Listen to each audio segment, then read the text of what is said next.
Against the Minnesota Twins, locked up at 1 game apiece. This might be the noisiest place in the history of Major League Baseball this afternoon in Minnesota.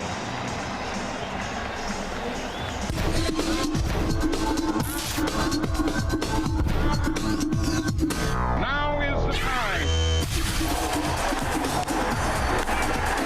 The Twins flexed their muscles in game 1, coming from behind to steal the opener in Oakland.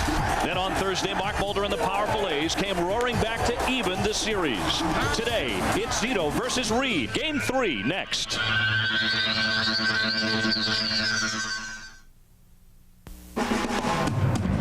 It'll be a day of organized chaos inside the Metrodome today as the division series goes indoors in Minnesota. The best pitching matchup of the series features Cy Young favorite Barry Zito against the control artist Rick Reed. They battle to break a 1-1 series tie next.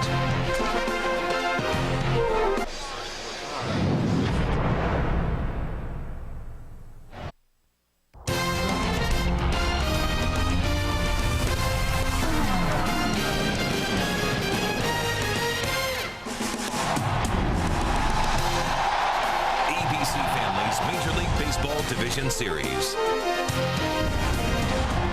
Brought to you by Verizon Wireless. We never stop working for you. It's game 3 of the American League Division Series. The A's and the Twins locked up in 1 game apiece.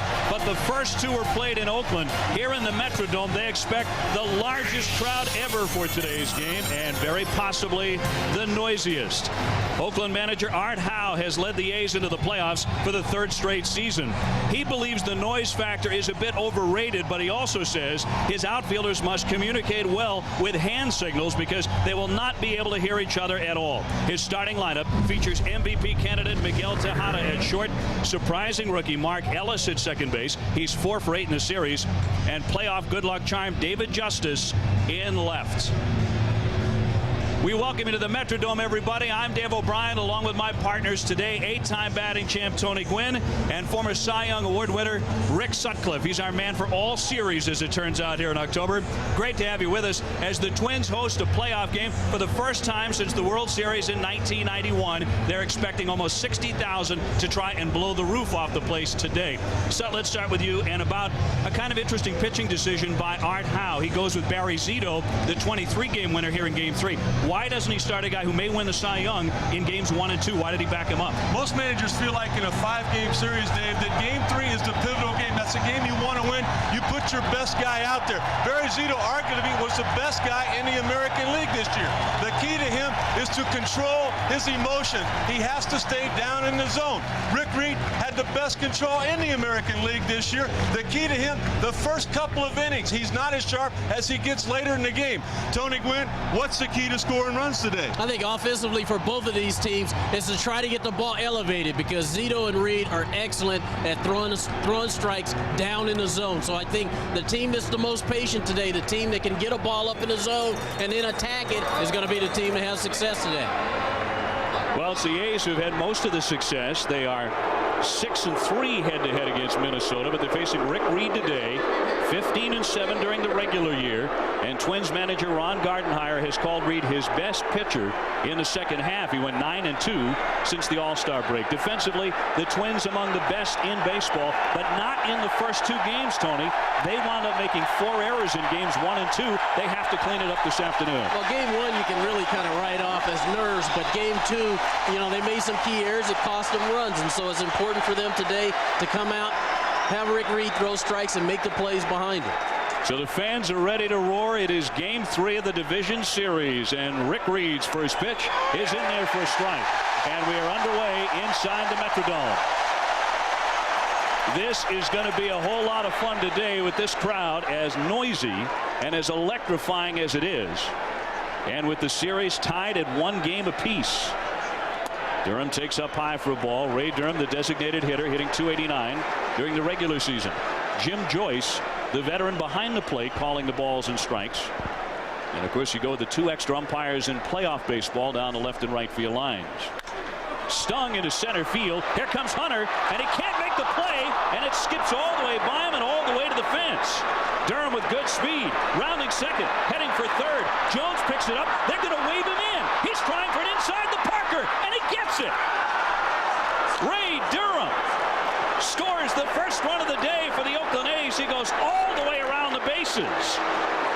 Hunter could not make the play on the sinking line drive, and it is 1-0 Oakland. Well, that's a way to quiet down 56,000 or so. That's for sure. You know, right away, the first hitter, Durham, lines the ball into center field, and Torrey Hunter, the Gold Glove center fielder, has to make that decision. Am I going to try to catch this ball, or am I going to let it drop and keep it in front? And he goes for the catch, and it gets by him, and Ray Durham, with his great speed, coming around third, going to go for the inside the park homer. Ron Washington waving him in. They're going to appeal at first to see if he missed. He did not. So we talked about the tremendous defense of the Twins and how it has helped them all season long, let them down in games 1 and 2. Let's get another look at first to see if Durham got it on his way around. He got it, but he just about missed it. I think we saw the emotions of this crowd come out on 3 separate guys. Rick Reed made a mistake, Tony. He got it up in the zone. Durham capitalized on that. Torrey Hunter got caught in between, and Durham almost missed the first base bag. Absolutely. So an inside the park home run. There's a drive by Scott Hatterberg. Deep to right. Kadire turning around, and that ball is gone. A home run. Back-to-back shots by the Oakland A's. An inside the Parker, and now a solo drive by Scott Hatterberg, and it is 2-0 Oakland. Tony, just an outstanding strategy here by the Oakland A's and their hitting coach, Thad Bosley. You know, with Rick Reed on the mound, he's not going to walk you. You got to swing the bat. Those are good pitches to hit. And that's exactly right. The difference being that normally when Rick Reed is throwing strikes, they're down in the zone. Early in the game already, he's gotten a couple of pitches up, and the Oakland A's are going to be aggressive on balls that are in the strike zone. And it's gone from one of the noisiest places on earth to one of the quietest. On back-to-back home runs to start the afternoon. The A's have scored 8 times in the first inning in this series. If you're the Oakland A's, this is exactly how you wanted the game to start. You want to put runs on the board, put the pressure on the Twins defense right away, and they've done it. Here's Tejada. He hit .308 during the season with 34 home runs. 2 more runs today right away for Art Howe, and it's 2-zip Oakland. And Reed gave up a lot of home runs during the season. He gave up 32 of them. But of those 22, Rick, were solos. Yeah, I tell you what, Dave, that first run was nice for Barry Zito, but all of a sudden that second one is huge. That means you go out there, you work to the center part of that plate, and then out. You don't have to be real fine now. You got a little cushion. The Gold Glover Hunter had a lot of trouble with the sinking line drive, and it cost him a run. The pitch to Tejada. Got a piece to foul it back. He took himself a swing. Eric Chavez up next. Tony Miguel was saying before the game that he didn't want to make excuses, but that head cold that he had in game 1 starting to clear up now. How difficult is that to hit when you're not seeing things as well as you should be? Well, it is. It's a lot more difficult to hit, but you know, when you get to the playoffs, you got to. That's part of playing. You got to deal with all of that. Strike 3. He offered at it, and Tejada strikes out, 1 away. So he can't keep the home runs going against Reed, but Ray Durham started the afternoon in scintillating fashion, but with a wicked line drive to center field. Let's go back and look at the misplay by Hunter coming on. You know, that's one of those plays where, you know, you have to decide when the ball's hit whether you're going to try to make the play or you're going to let it bounce. And Torrey Hunter looked like he had a little bit of indecision, decided he was going to try to make the play, and it looks like he just missed it. You know, I think he thought that ball was going to bounce and stayed in the air long enough. You know, Tony, he's so good too. I mean, he really thinks he can catch every ball hit that way. Yeah, that's exactly right. But you have to wonder how much the sound of that crowd in his ears. I mean, he wasn't on the field in 1991, the last time the Minnesota Twins fielded a playoff team and had 55 or 56,000 here. And it may have gotten to him and gotten him a little too amped up. Yeah, let's face it, all these guys on the Twins were anxious today to see what it was going to feel like to play in front of a crowd like this. So you know they're hyped up too. And you really kind of just have to take a deep breath and say, okay, we're at home. You know, we're playing, we're trying to win, and just concentrate on going out there and just doing the things that they need to do. Now, Ronnie Gardenhire, you saw there looking unconcerned as he was through all of the defensive miscues in game 1. And the Twins came back to win that one. Chavez knocks it foul down the left field line. Eric Chavez, after a terrific regular season, 34 homers, 109 runs batted in, and making serious amends for a poor division series against the Yankees last fall, in which he hit just 143. He has 5 RBIs in this series in the first 2 games. Reed fires in on a high pop-up into shallow left. Guzman out, Jones in, and the catch made by Jones. But for a moment, there was confusion even by the Twins, who play in the Metrodome half of the year.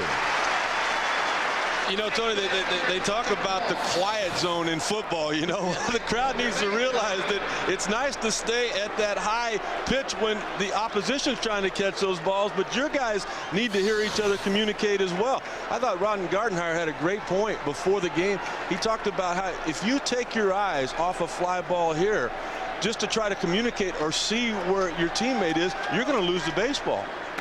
And that's why I think on that last pop-up that Jock Jones called it. I don't think Guzman could hear him until he was right up on top of him. And, you know, once he got there, he tried to get out of the way, and Jock Jones made the play. But well, you would have figured the Twins would have an advantage there, fouled off by Dye, because they play so often here. But they don't play often here in front of these kind of crowds or this kind of noise. This is a big difference from what they're used to playing on a daily basis, regular home games. I'll tell you what, it had my chair shaking in the open. 11-1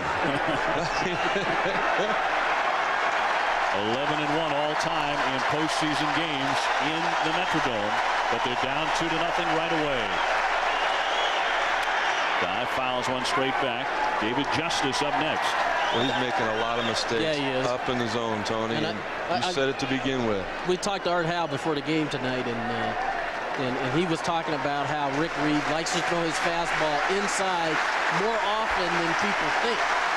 And he's trying to go inside, but he's getting it up. And when you get it up to a good hitting club like Oakland, they're going to take advantage of it. 0-2 pitch hammered, but fouled just outside that line. And by Koski, the Twin third baseman who dove, but not fouled by too much. We'll look again. I'm just, you know, not only amazed at how hard that ball was hit, look at how close Koski came to get into that play. There's not a team in baseball with more range collectively than this defense we see today from Minnesota. Base is empty. 2 out, but 2 runs in for Oakland. The 37-year-old Rick Reed trying to get 3 outs in succession after giving up the back-to-back home runs. And he does. Strike 3 called. He freezes Dye in the box, but Durham and Hatterberg stung him for home runs and inside the Parker, and then Hatterberg knocked it out, and here comes Zito up by 2. A fast start for the Oakland A's with a pair of home runs. They lead Minnesota 2-0. As we're off to the home half of the first inning, and the Minnesota Twins coming to bat for the first time against Barry Zito. Jock Jones will start it off. 27 home runs during the season. David Ortiz is the designated hitter. He hit 20 for the year and has had good success against Zito. Torrey Hunter, 29 home runs, and you know he's thinking about some retribution after the misplay on what was an inside the park home run all the way by Durham. The left-hander Zito, 23 wins, a .275 earned run average, the winningest pitcher in Oakland's super rotation in 2002. I think the one thing you got to do with Barry Zito is, just like you said earlier, Tony, be patient, because the one knock on him was the 78 base on balls this year. If you give him an opportunity to beat himself, he'll put some runners on, and then maybe with one swing of the bat, Minnesota gets back into it. Hunter hoping for a chance with the bat right away against Zito, and the lefty's first pitch is popped up into that very tough roof.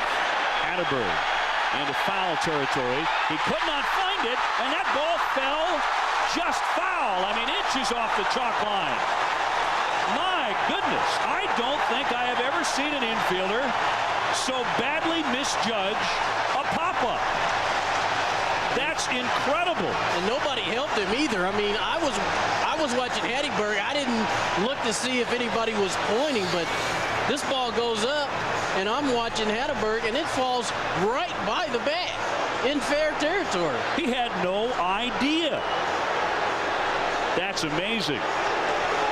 Well, it's also very fortunate that this ball ended up being foul because it would have been a double to start off for Jock Jones. Well, look at Hernandez, the catcher, looking up into that ceiling. Now Ron Gardenhire is out and talking with first base umpire Mike Winters, a very quick conversation. Well, the only reason the manager would come out is because the first base coach said something. Obviously, Jerry White thinks that the ball might have caught the corner of the bag as it went past. Take a look at it real close here. There it is. Well, you can see it was awful close and just trying to get the benefit of the doubt.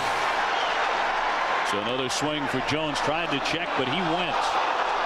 And that is strike 2. Have either of you ever seen anyone so badly misjudge a pop-up like that? Yeah, I played here quite a bit. Swing and a miss, and Jones goes down, looking rather sick in the batter's box. He strikes out, so Zito gets his first one.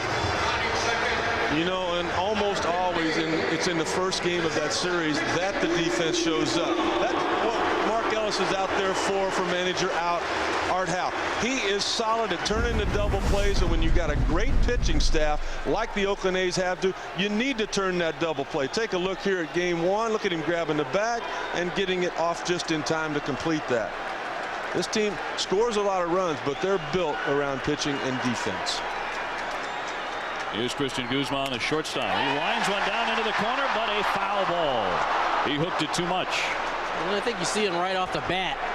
The Twins are coming out swinging. Jock Jones swung at the first 3 pitches he saw. Guzman swings at the first pitch. And as long as you're getting balls that you can handle, balls that are up in the zone, then that's okay. But pretty soon, once Zito settles down, he's going to start throwing the breaking ball. He's going to start throwing the changeup. And if you don't have an attack, an order of attack, you know, you're going to find yourself swinging at a whole lot of bad pitches. Well, they have swung at every pitch he's thrown so far. He's thrown 4 of them, 4 swings. You think the Twins are a little bit anxious in front of this giant crowd? That's the first take of the ball game for Minnesota.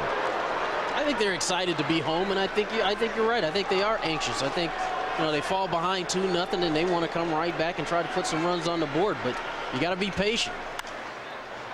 Loop foul by Guzman, an all-star for the first time during the season. He hit .273 with 9 home runs. And he's a big part of their attack, especially when they get the man in front of them aboard, and that's Jock Jones, who just struck out. Corey Koski up next. Here's the 0-2 from Zito. Popped up again. Now we'll see if Hatterberg has more luck with this one, but it's into the stands. He reached for it and could not come up with it. Into that camera well. He made a great effort after that ball. It looked like he might even have got the end of the glove on that, going into the camera well, but couldn't come away with it. It looks like he sees this one all the way. Yeah, and it's a full camera well too that kind of went against him making that play a little bit. Everybody wanting to take pictures of that. There's a fan reaching over, but it's not enough. 0-2 tapped along the first base line. Nice play by Zito to cover the ground and take it himself, and they're 2 away. Boy, it's funny how the first thing a pitcher works on in spring training, that being pitcher's fielding practice, all of a sudden it comes back up again here in the month of October. The only chance Barry Zito had was to take it himself. You don't want to try to make the exchange. If you wait for it to get to Hatterberg, Guzman would have beat it out. There he does. He takes it on his own. It turns into an easy play. Oh, you get tired of those in spring training. I think the other thing that shows is that Barry Zito's pretty athletic too. He made that play look easy. And after seeing that pop-up not caught, he's going to take everything he can himself, it would appear. Base is clean. 2 down for Corey Koski, the third baseman. Zito 23 wins during the season and 12-2 since the All-Star break. Slapped hard. Justice on the run, and he will make the catch. David Justice, the only man on the field who was also on the field in '91 during the World Series here at the Metrodome. He's coming up next. 2-0, the A's. On back-to-back home runs to start the game, the Oakland A's with a 2-0 lead. But in the first inning, Rick Reed settled down after that, Rick. Well, he really did. But take a look at the generous outside corner by home plate umpire Jim Joyce. Now, Rick Reed was actually wild in that first inning, but Tony, when he gets wild in the zone. That's why he got hurt. Absolutely. The A's wanted to be aggressive with balls in the zone today, and they were swinging at balls early in the count too. But I think you're right. I think that last strike he got in the last inning is going to really kind of dictate now what these Oakland A's hitters will see.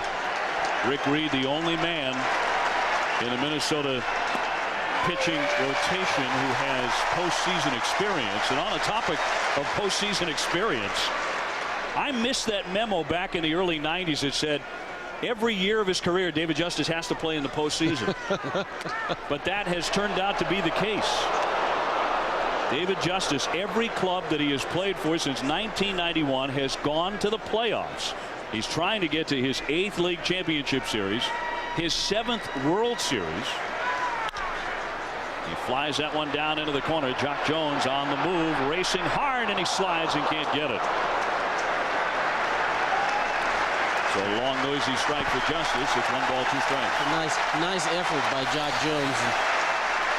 And when you hit that tartan track over there, you know the fence is coming up pretty close, coming up pretty soon. So you better hit the ground. That's the easiest way to play those corners on that tartan track out there. Boy, and Tony, he's got that ankle still heavily taped from that slide into second base a couple weeks ago. Yep. Reed looking for back-to-back strikeouts, and he got it up, and Justice almost hit it out. He had a rip there. Tony mentioned to begin with, you got to be patient and make these pitchers get the ball up. Right now, Rick Reed can't get it down. You elevate balls to these power hitters, these guys who, like to get their arms extended, and they will take advantage of the ball that's elevated. When it's down, yes, they might hit the ball hard, but that's why you have those defenders out there. 2-2 on Justice. Mark Ellis will hit next. 2-0 Oakland. It is Game 3 of the American League Division Series. Dave O'Brien, Rick Sutcliffe, and Tony Gwynn from the Metrodome. It's baseball indoors, and a crowd of some 56,000. Hoping to scream and holler for something for their Twins. That fastball missing on Justice. And the crowd lets Jim Joyce know they thought it was in the zone. I thought that was a great shot, though, of what it's like to look up into this roof and try to find a baseball that's up there somewhere. 3-2 on Justice today, playing in his 110th playoff game, and there's the ceiling. In for strike 3.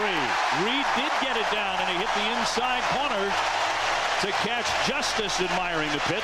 1 away. He's not really a strikeout type pitcher, but he has now struck out 3 out of the last 4, and the last 2 have been on called strikes. He learned this watching Greg Maddux, as a lot of control pitchers have picked up.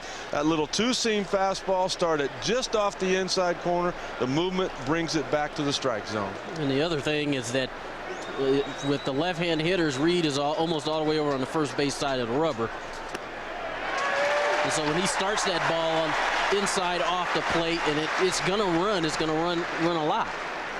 And hitters sometimes are hesitant to pull the trigger, especially with 2 strikes, which he did with Justice. Reed facing Ellis, and he knocks it up the middle for a base hit. Mark Ellis, who had 3 hits in Game 2, is now 5 for 9 in the series, which raises the question, will Ellis be the next Mark Lemke? A 25-year-old out of South Dakota. He's putting on a show in this series. And he's got a little power too, Tony. I mean, he's only 25 years of age.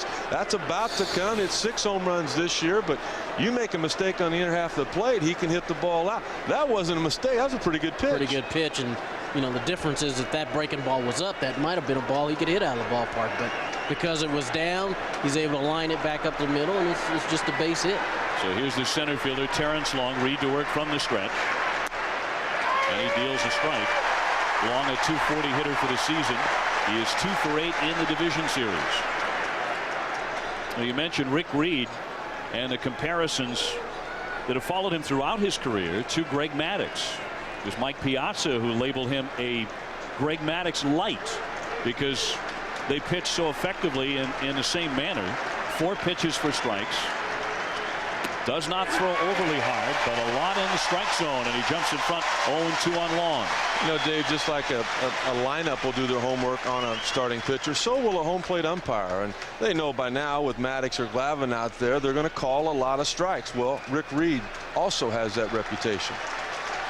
And hitters pay attention to that, too, because if he's going to come out and he's going to throw strikes, then you want to be aggressive. You want to kind of let loose early in the count because you know he's going to be around the plate. Ellis at first, not running. 1-2 on long. The catcher, Ramon Hernandez, up next. I thought the Oakland A's tipped their game plan right off the bat with Scott Hatteberg. I mean, he's the most patient guy in that lineup. Normally a guy with a good eye will work the count. First pitch he saw, he could reach, he hit out of the park.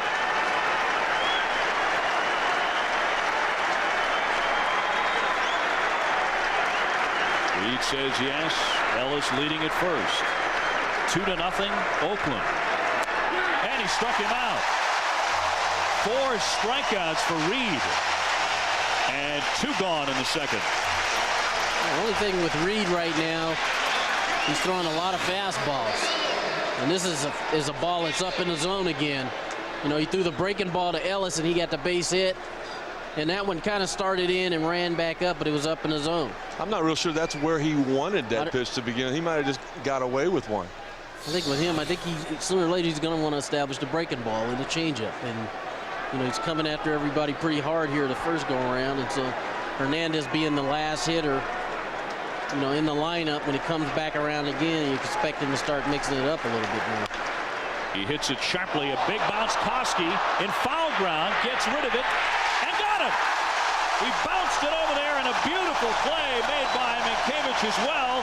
But Corey Koski picking a high and a funny bouncer, hauling it in and then across the diamond to get Hernandez and retire the side. So the Twins have sprung to life. They're down 2 in the Metrodome.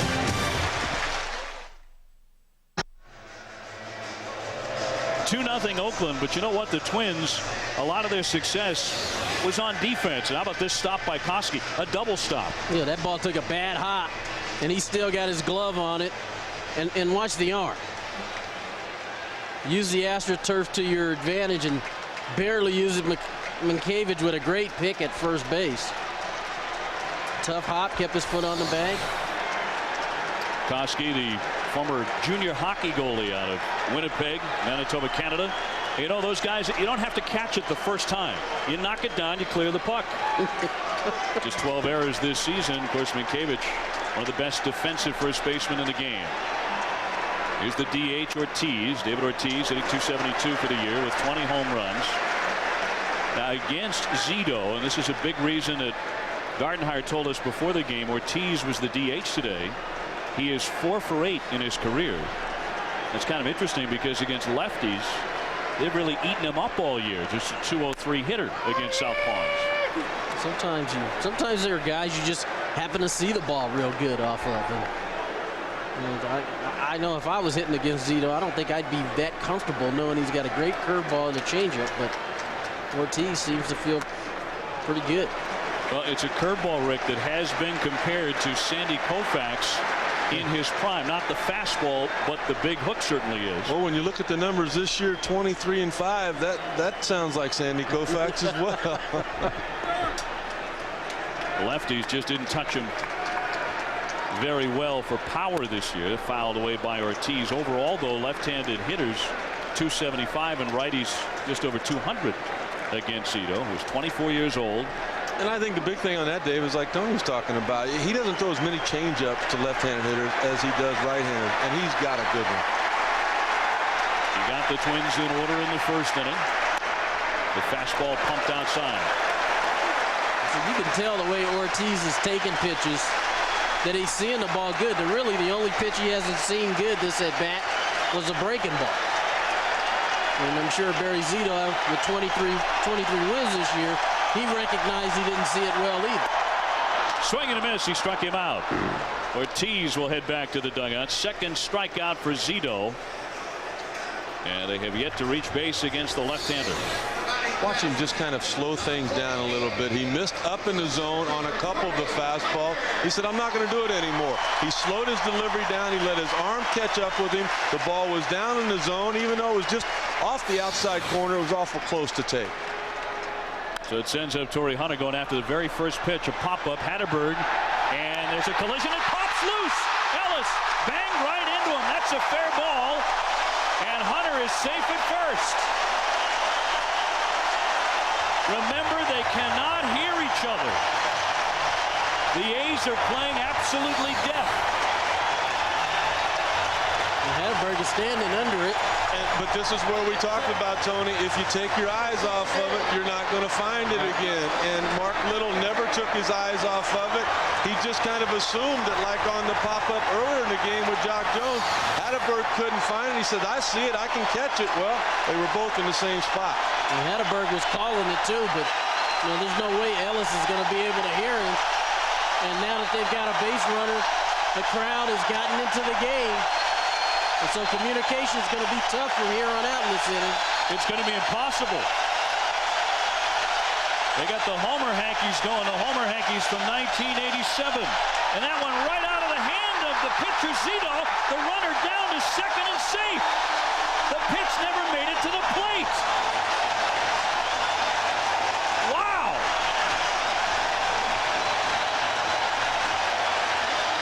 We are seeing, it brings a smile to Art Howe. We are seeing some of the most bizarre stuff you've ever seen. I've never seen that. That scares you right there. That will flat scare you. That's like a quarterback dropping back and losing the ball before he starts forward with it. How in the world can that happen? Well, two things happen. One, there's a lot of perspiration on your hand that's gripping that baseball. And the other thing is your heart feels like it's going to jump out of your chest. That's a wild pitch to get Hunter to second, to say the least. Mankiewicz takes one outside, and one of the reasons that Art Howe wanted Zito to start in front of this huge crowd and the noisy atmosphere is because he's such a cool customer. Zito, who is an amateur guitar player, and a pretty good one, and Art Howe said he'd rather be performing guitar in front of these people. He'd rather be playing music. He really loves the spotlight. And fires a strike to the outside corner. I'll tell you what, he's got a lot of composure. He does. That would have rattled a lot of people. You get into the postseason, but Barry Zito's been there. He pitched one of his first big league games in his first professional season at Yankee Stadium. He's been there before. He knows how to regroup and what it takes to focus. The Twins with their first run of the day in scoring position. 3 balls and a strike on Mankiewicz. Tony, I think, once again, we see the curveball getting away from him. I think that was a curveball that he tried to throw on the first pitch of this at bat. He talks about how he grips it so lightly. Well, you might want to put a little bit more pressure on it. 2-0 Oakland for the moment. Ball 4. So it's first and second, 1 out. Well, if I'm Michael Kreider coming up to home plate right now, I just totally disregard that curveball. I agree. I don't think that Zito has the confidence to throw it for a strike, and with the power of Kreider here, one fastball up in the outer half of the plate, you think this crowd's been loud. Woo, what would they do? Well, this is a situation where you're not necessarily looking for a pitch. You're looking in a zone. You're looking for a ball that's elevated a little bit. And he hadn't thrown many changeups yet, and this is usually where he starts to throw. Michael Kadire, the hitter, he takes ball 1. They started him off with the off-speed pitch. He went with a changeup in the series. Kadire 2 out of 4. We have already seen an inside the park home run, the first ever in Division Series history. A pop-up that was not caught and missed by the first baseman by 25 feet. That's across for a strike. We've seen an error on a collision caused by the din inside the Metrodome. An error by Ellis over there at second base. And we've seen a wild pitch fall out of the pitcher's hand that barely rolled to the first base line. All of that in the second inning. There's a shot out to left center. Long on the run. Backing up. He's there to make the catch. Hunter gets back to second. Minkiewicz back to first. Well stung by Tejada, but not deep enough. You know, I mean, you're retired, right? Yeah. You got all those batting titles and all those hits, and you still know what's coming. The reason that ball wasn't hit out of the park or hit into the gap, it was a changeup. He started the at-bat off with that pitch, and that just tells you all of the different ways Barry Zito has, Tony, to beat you. Absolutely, and that's, you know, and he won 23 games this year for a reason. He's not going to just stand out there and pump fastballs in there. He's tried to throw the breaking ball. You know, he's thrown his cutter now. His cutter, on the cutter to lefties and right-handed hitters. But when there were guys in scoring position, all of a sudden he whips out the change and he's able to locate it and keep the ball down. Here's Przinsky, the catcher. A.J. Przinsky, a 300 hitter during the season with 6 home runs. And he's had a very good division series. 4 hits and 6 at-bats. And another left-hand stick for the Minnesota Twins. If I'm a Minnesota hitter, I'm especially a left-handed hitter. You're looking for something, you know, elevated that you can go the other way with, because Zito is just too tough to try to pull. Well, Zito, coming into today, his last 5 road starts was virtually untouchable. A 4-0 record and a 135 earned run average on the road. So not only hot all year, but especially outside of Oakland. 2 on, 2 out. In tight, thigh high for ball, and it is 3-0. This part of that patience you were talking about here. Exactly. Przinsky hit right at 300 on the season. He hit well over 300 with runners in scoring position. He hit 364 with the bases loaded, so he knows how to relax here, doesn't he? Yeah. And he's in no hurry. He's ahead of the count and will be ahead of the count from here on out. They're up and screaming again in the Metrodome, and that's ball 4.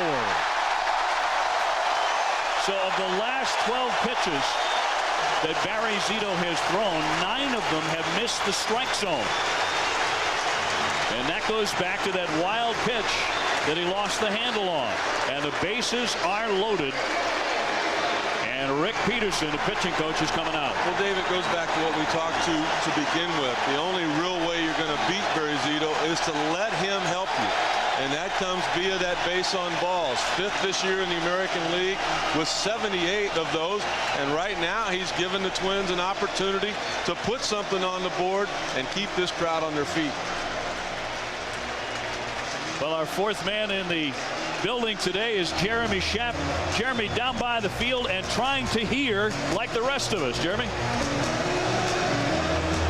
It's gotten as loud as 104 on the decibel meter. Right now it's at 97. It was about 104 though on that error earlier in the inning.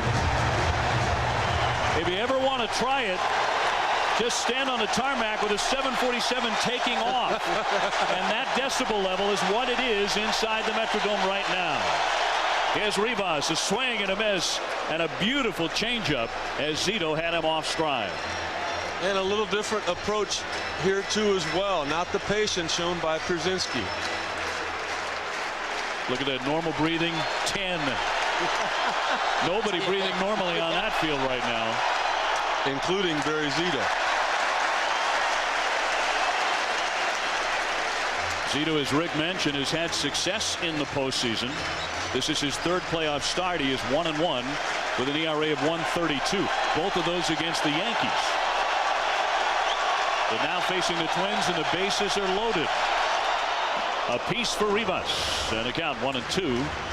And they have loaded up the bases without the benefit of a hit. 2 walks and an error. I think that just shows you what's happened all year long with this Minnesota Twin team. There's not a guy with 100 RBIs. Nobody scored 100. Nobody hit 30 home runs. It's a concerted team effort. They like to put pressure on the defense with their speed. The base is jammed, and the 1-2 pitch. Fouled back again. Rivas during the season hit 256. Not a threat to go deep very often, just 4 of them. He is 2 for 5 in the series. Well, really, and since game 1, when they scored 7 runs, offensively, they haven't really had anything going. They haven't been able to had the ability for somebody to step up there and get a big hit for him. And so they've got the bases loaded without the benefit of a hit. 1-2 pitch sails away. It's extraordinary how scoring runs becomes such an issue for good offensive teams in October, isn't it? You know, I couldn't help but think, Tony, walking around seeing Paul Molitor here and Kirby Puckett, you know, early in their careers, they became established by getting hits during the month of October. Absolutely.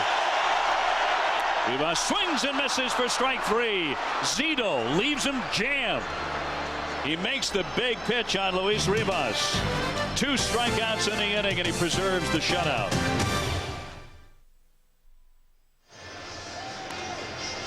Division Series Game 3, 2-0 Oakland. And coming up tonight at 8 o'clock Eastern Time, right here on ABC Family, it is Game 3 of the Yankees and the Angels. They are tied at 1-1. Derek Jeter and the Yankees headed west to Anaheim for the 3rd game of that series. Again, coming up tonight at 8 o'clock Eastern here on ABC Family. Rick Reed back to work. Reed was traded in the middle of a multi-year contract with the Mets last year, and he had the right to demand a trade from Minnesota to a number of other places. He could have left, but he stayed, and here he is in the playoffs. Although he is down 2-0, he seems to have recovered from that first inning when this man, Ray Durham, cracked the first inside the park home run in Division Series history. Just underneath the glove of Torrey Hunter, the Gold Glove center fielder, who tried to make a shoestring catch on it. Durham almost got hit. I'll tell you what, there is an undercurrent in this series. We might see a few hit batsmen. I'll tell you what, Tony, he just finds a way to touch home plate, doesn't he? And I don't mean jumping out of a pitch that's thrown at him. He makes things happen for an offense. Cut on and miss. It looks like he's hurt himself. That first breaking ball that he swung at, he let the ball go, and I don't know if it's his forearm or his side or something, but every time he swung at that breaking ball, he's kind of cringed in pain a little bit. Leads 1-2, a chopper. Rivas there to cover it. 1 down. Now the Oakland A's took a little bit of umbrage at the Minnesota Twins and how loud they were from their bench in the dugouts in the first couple of games. That might lead to something the rest of the way. Scott Hatterberg knocking one out of the park in the first inning as the A's went back to back, and Hatterberg will bat now. The base is empty and 1 away, and he got all of that one off of Rick Reed. He may have been shaken, but then he got the next 3 in succession. Oh, you look at him now, though, Tony. He's starting to pitch. Yeah, he is. A couple of breaking balls to Durham. Starts this at bat off with a curveball. I think he's going to have to do that. I think in order to, through this lineup, you can't just get away spotting the fastball. You've got to mix in the breaking ball, mix in the changeup. The 2-0 missed the corner. We talked about the fact that Reed has pitched in big games before. He beat the Yankees in Game 4 of the 2000 World Series, and he comes in as the hottest Twins pitcher. Outside, and he walked him. So Hatterberg is aboard for the second time. First walk issued by Reed. It comes with 1 down.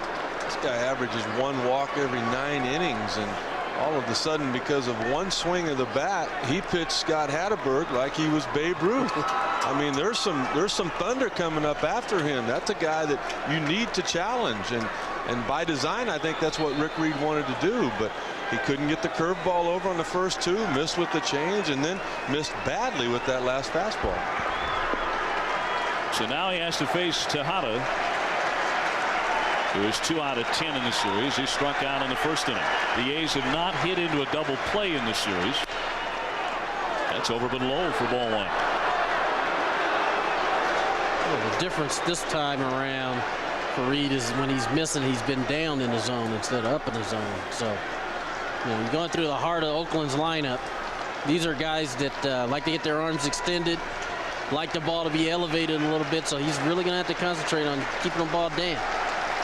Tejada with 34 home runs in his MVP candidacy takes a strike, and in a season of big hits, His most dramatic hit came against the Twins on September 1st. It was the bottom of the 9th inning, facing Eddie Guardado.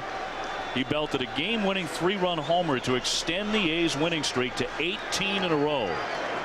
He also smashed a 2-run homer in that same game, and the very next day had a game-winning single in the 9th inning.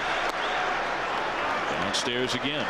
And that's just a few. I mean, Tejada's had some huge hits for the Oakland A's, and I think it's a big reason why they're where they're at. And a lot of times he doesn't get as much credit as he should, I think, just because of the big three pitchers that they have on their team. But there's no question he's had an MVP type season.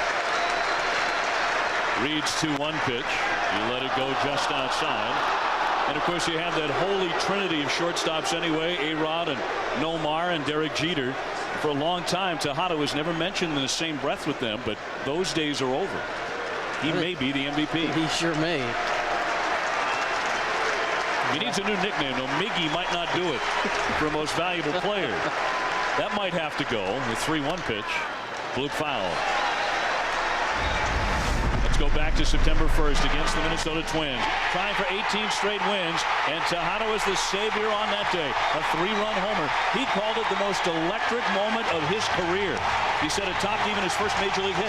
Tony, how strong do you have to be fooled on that off-speed pitch and still muscle it out to left center? Some kind of strong. Atterberg at first, 1 down. That's off the line foul, and so it fills up on Tejada. That's exactly the same pitch that he was able to get Tejada out in the first inning. Well, that time Tejada was striking out on that pitch. Look at another adjustment. That's how you become an MVP, whether you win the award or you're just a candidate every year. Tony, you know better than anybody. He adjusted. He got a piece of that difficult pitch. He got it the first time. And that time he started it kind of on the inner third and tried to run it in on his hands. The payoff pitch. There's a drive out to left field. Jones backing up. He's to the track, turning to make the catch. Tejada just missed one. And Atterberg shoots back to first. 2 down. Well, he adjusted on the last one, just to get a piece of it. How about this adjustment? That's the same location on the ball he struck out in the first inning. He almost struck it out again there to left field. And that's what good hitters do. When they see a ball and they see it enough, good hitters have the ability to make the adjustment on the fly. And in this at bat, I think we saw that. We saw him take the pitch he struck out on the first time up, foul one down the line, and then hit that line drive to left field. Tony, what is it on that fastball? What adjustment did he make there? His hands? Well, the biggest thing is his hands. It's just you can't get to that ball unless you get your body in a good position. And that's what he did. The first time up, he kind of gave up on that ball, and this time he worked and got his body in position, took his hands back, set his foot down, and just worked with his hands. Just in the back of the mind, he was thinking about that pitch again? Exactly, because he knew that's what he got him out with the last time, and this time, he tried to rush him in there, and he was able to get his barrel to the ball. Tejada is 0 for 2. Eric Chavez 0 for 1 with a fly to left. That was the biggest thing about pitching, too. I remember Don Dries telling me, if you see a guy that hits 300, he makes adjustments, as Tejada did there. If he hits 270, no, he hits mistakes. That's where his numbers come from. Reed now at 53 pitches. And it is only the 3rd inning. Working a long time for his outs, and there's another one that missed. Well, Eric Chavez told me before the ball game, we're going to win this game. We've got to beat Rick Reed, because once they get into their bullpen, and in particular those left-handers that Ron Gardner has, he said it's over. We're not going to score on them. And that's an excellent point, because the job they did in game 1 for 4 innings, they gave up absolutely nothing. Big swing and a miss by Chavez. He tried to knock one over the hefty bag in right field. Our score 2-0 Oakland on back-to-back home runs to start the afternoon, including an inside the park home run by Ray Durham, the first batter in the box today. Dave O'Brien, Tony Gwynn, Rick Sutcliffe from the Metrodome. 56,000 screaming their lungs out. Too high. Reed not a guy who can afford to live up in that part of the strike zone. Certainly not up around the letters, and certainly not against this Oakland A's lineup. I definitely agree. I mean, the playing with fire when you go up and you elevate the ball with this team. This is the 5th 3-ball count already. The runner goes, and that's inside for ball 4. Very close, but Reed has walked 2 here in the 3rd. You know, and they just keep coming at you. He did exactly what he wanted here. He just didn't get enough movement to that fastball to come back to the zone. And Tony, you know, I honestly think the reason he didn't move as much is because he threw it too hard. Maybe so. He's a guy that can throw from 90 miles an hour to 82 miles an hour with the same pitch, and by design with Rick Reed. That ball, if it would have been 2 miles an hour less, would have had a little bit more movement and possibly caught that corner. As you see there, he is already over his walk average. Exactly. First and second, the inning continues for Jermaine Dye. That's strike 1. Dye 3 for 10 in the series, and a rare right-hand bat. As the Oakland A's have a 2-0 lead on a total of 3 hits. What a way to start for Oakland, with Durham knocking one just underneath the outstretched glove of the charging Torrey Hunter in center field, who went all the way to the fence for an inside the Parker. I really like what Art Howe's done with his lineup here, Tony. How he you know, you got the switch hitter at the top, and then you go left, right. And even now, I mean, I'm not pitching anymore, but throwing batting practice, that's difficult, you know, to make those adjustments. Yep. Seeing a guy on the opposite side. I think that's the reason for the walk total already up for Rick Reed. Because Rick Reed usually doesn't walk hardly anybody. I mean, he's a guy known for throwing strikes, coming right at you, not really trying to waste pitches. And already his pitch count is up. The A's have made him really work to get outs. Foul off, still 0-2 on Dye. And it was in the division series last year, not in game 3, but in game 4, when Dye suffered that season-ending injury, breaking his shin bone on a foul ball in that game against the Yankees. You remember how painful that looked? He was slow returning to the lineup, but since the All-Star break, he's hit 18 home runs.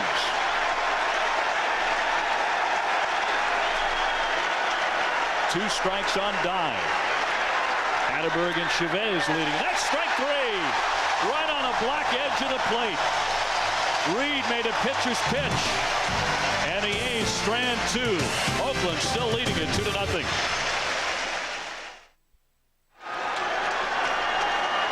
Well, you got to have your earplugs. You got to have your homer hanky.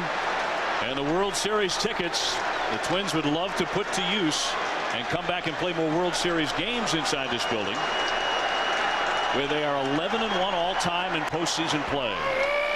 Jock Jones starting off the 3rd inning against Barry Zito. Jones 0 for 1, caught looking in the 1st. It's the top of the order for Minnesota. Jock, a very charismatic leadoff man, an outspoken sort of guy for the Twins, and their bid to remain here in Minnesota, not be contracted. Ground ball to the middle. Sliding play, Tejada from the knee. Bounces it over there in time to get him. Miguel Tejada with a wonderful play. And then from a knee, using that carpet to his advantage for out number 1. You know, Tony, that's really a thing that has gone unnoticed with Miguel Tejada because of all the things he's done offensively. Yeah. I mean, how he gets so much on this throw, I just don't know. But that's a one-hop strike to first base. Perfect play. We have already seen some defense on both sides. Corey Koski with a marvelous play along third base for Minnesota. Here's Guzman. He's grounded out to the pitcher. To me, that's the biggest sign that Rick Reed has struggled here in the early part of this game. He's not used his shortstop yet. I'm sure that's what both of these guys, where they really excel to me, is their ability to throw strikes, to get their fielders in play by getting ground balls and fly balls. And when you throw strikes all the time, that's usually what's going to happen. But when you're not throwing strikes and you're walking guys, or guys are seeing a lot of pitches off of you, eventually there's going to be some balls hit hard. I don't think Zito has to worry about walking Christian Guzman, though. A switch hitter from the Dominican baseball fields of Santo Domingo. The count goes to 3-1, but it'll be a real upset if Guzman takes ball 4. He's walked 17 times all year. He does take ball 4. You asked what were we going to look at all the things that crazy things that's happened today. No doubt. I mean, the old saying, you can't walk off the island. But he takes a walk here. Very rare, to put it mildly. We've seen some strange things today, and seeing Guzman get a walk here is really surprising, but we're only in the 3rd inning, so we got plenty of things to see today. You know, and now you give Gartenhire an opportunity to manage a little bit. The early going, he knows his team has a lot of speed. Tough to steal a base off a left-handed pitcher, but that hit and run, always possible. Here's Corey Koski. Guzman back in. Now, how do you rate Rick Sutcliffe Zito's move to first base? You know, at 23 and 5 and all of the guys he got out, there weren't many there unless, like this one, the guy he walked. Now, where Ron Gartenhire said before the game they might try and really press the issue is with a runner at second base. Right. They may not be bashful. Of course, it depends who's up there at second base. If it's someone like Jock Jones who has good speed, they may be trying to lift third and really force the issue against Zito. Well, because of that big leg kick. I mean, that helps you hold a guy at first base, but it can hurt you when he's at second. Guzman's all over that move right now. He was actually leaning towards second on the pitch that Zito went home. A long conversation with first base coach Jerry White. I think the other thing the Twins are going to try to do is they're going to try to make the Oakland outfielders throw somebody out, too. Fouled back. Big hole on the right side of the diamond with the lefty hitter up there, and they're holding the runner Guzman at first. I'll tell you the one thing I've noticed about Minnesota the last couple of years, Tony, has been like pitches thrown in the dirt. Right. That only get away maybe a foot or two. They advance to that next base as good as any team I've ever seen. Well, when you don't have a lot of pop like they don't, you have to make up. You have to be able to generate runs somehow, and that's how they do it. Koski laid off. The California Angels and the Minnesota Twins, I thought, this year were the 2 best teams in the American League as far as forcing the defense's hand, trying to make something happen. Zito's season high in walks, by the way, is 4. He's already walked 3 men today. Inside of the elbow of Corey Koski. And it is 2-2. That's hurting him right now. Trying to figure out, what do I need to do to get command of that curveball again? I can't remember the last one that he threw for a strike. At least he's throwing them now. They're not popping out of his hand. He's had one of those today, which one is a wild pitch. Now, a lot has been made of the fact that the Twins scuffle against left-handers. 252 their team average against southpaws. It's 30 points better against righties, and overall just 23 and 29 against lefty starters. Guzman really keeping him busy over there, and his lead is about 3 feet at first base.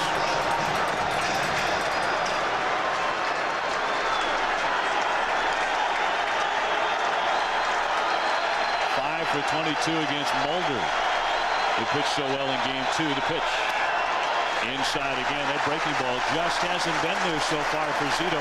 But Rick, you can get that going 2 or 3 innings into a game, can't you? Yeah, I think what bothers me about Zito is the fact that he's making the same mistake. He keeps hanging that breaking ball. You got to make a mechanical adjustment. More times than not, you just shorten your stride a little bit. You can get the ball down in the zone. Whether you throw it for a strike or not doesn't matter. It's usable down. The runner goes, and it's fouled away. Guzman was off and running. And the count 3 balls, 2 strikes. He'll head on back to first. Well, the other thing is when you're trying to throw that breaking ball, whether you throw it for a ball or a strike, that's going to make his fastball better, too. And as you saw on that swing by Koski, he was all tied up with an 87-mile-per-hour fastball. Getting those eye levels changed. Right. Guzman took off on the last pitch. He's running again, and it's on the outside corner. Throw to second, the tag down, but not in time. So Koski strikes out, but Guzman lifts second on the steal, and there are 2 gone. So the peg by Hernandez was not made. That is already the 9th strikeout of the afternoon. Now, Zito's a strikeout type guy, but Rick Reed is not. The reason for that is the home plate umpire, Jim Joyce. He's a 15-year veteran. Everybody knows his zone. It's a consistent one, but obviously now, everybody, it's a big one. Yeah. And you have to do your homework on that home plate umpire, just like you do the guy that's standing there trying to hit. It's going to continue to be big. Ortiz will try and pick up the first RBI of the game for Minnesota. He check swings a foul off to the right. Minnesota just 3 for 16 in the series with runners in scoring position. You know, you tell yourself, well, wait a minute, why do I have to change my zone because of the umpire? Well, you know, go ask Corey Koski right now. Because if you don't, right, Tony, you're going to be sitting down. I think you could ask Jermaine Dye that too. I think on both of his feels like that strike zone's a little big. Outside a ball on Ortiz. Ron Gardenhire into the playoffs for the first time. Watching his team really have difficulty with men in scoring position. Hitless today in these spots. They left the bases loaded in the 2nd inning. He checked his swing. 2-1. And the other thing, when pitchers struggle like Zito and Reed have, you know, here early in the game, the pitch count gets up, and so that gets the bullpen involved in it too. And really, when the bullpen came in is when the Twins were able to have some success. Ground ball, but Ellis from the right field turf will throw him out. Side retired, no hits and 1 man left. So Zito hasn't been ultra sharp, but he has not given up a hit.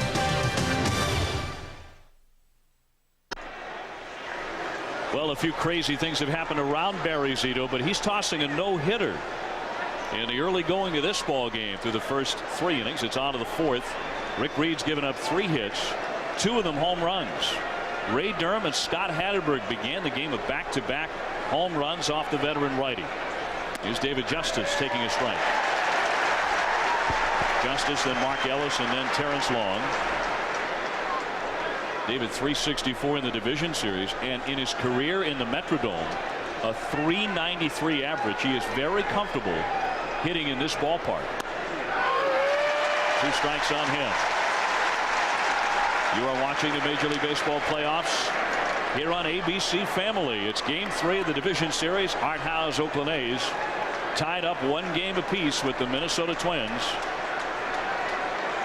And today has been downright fascinating. You wonder what else could happen after everything we've seen. Some of it you could expect. Ron Gardenhire knows about the tough ceiling at the Metrodome, and we've seen some misplays. We've seen an error. We've seen a ball caught 25 feet behind the guy who was trying to catch it. The ball dropped, swung on and missed, and David Justice out on strikes. You know, Tony, you mentioned earlier how with certain pitchers, certain hitters just pick the ball up better, and with certain guys they don't. I think that's the case now with David Justice. He has not gotten a hit in his career off of Rick Reed. That's the 2nd time that he struck out here today. You know, and the first time he came at him with fastballs, and this time he started him out with 2 straight changeups, and then finished him off with a good fastball inside. 1 away, Mark Ellis singled his first time up, so he's 1 for 1. And that's just seeing that rotation on the base. That's just picking it up. Yep. Next time he gets him with the breaking ball, huh?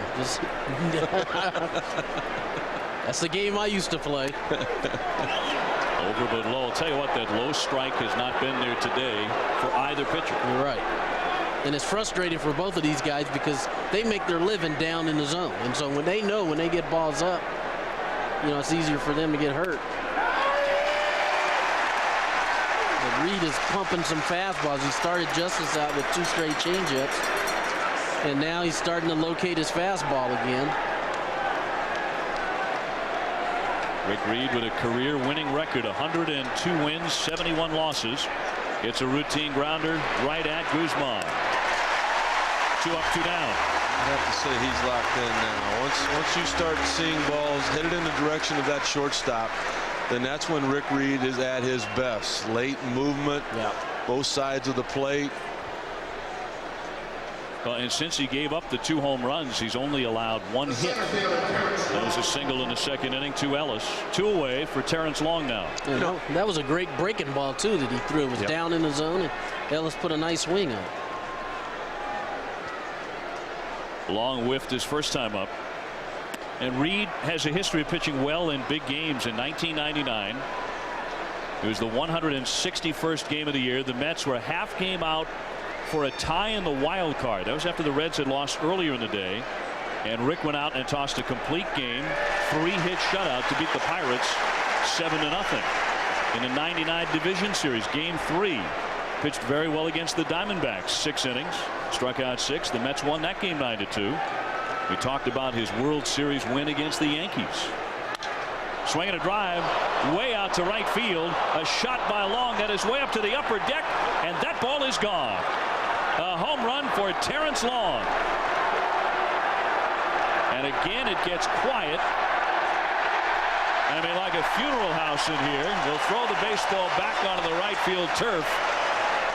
But all of the Oakland runs have come on homers and solo shots. It is 3-0. Tony, he just continues to make mistakes with that fastball up in the zone, and that's exactly what Oakland's been looking for. Well out of the zone, elevated.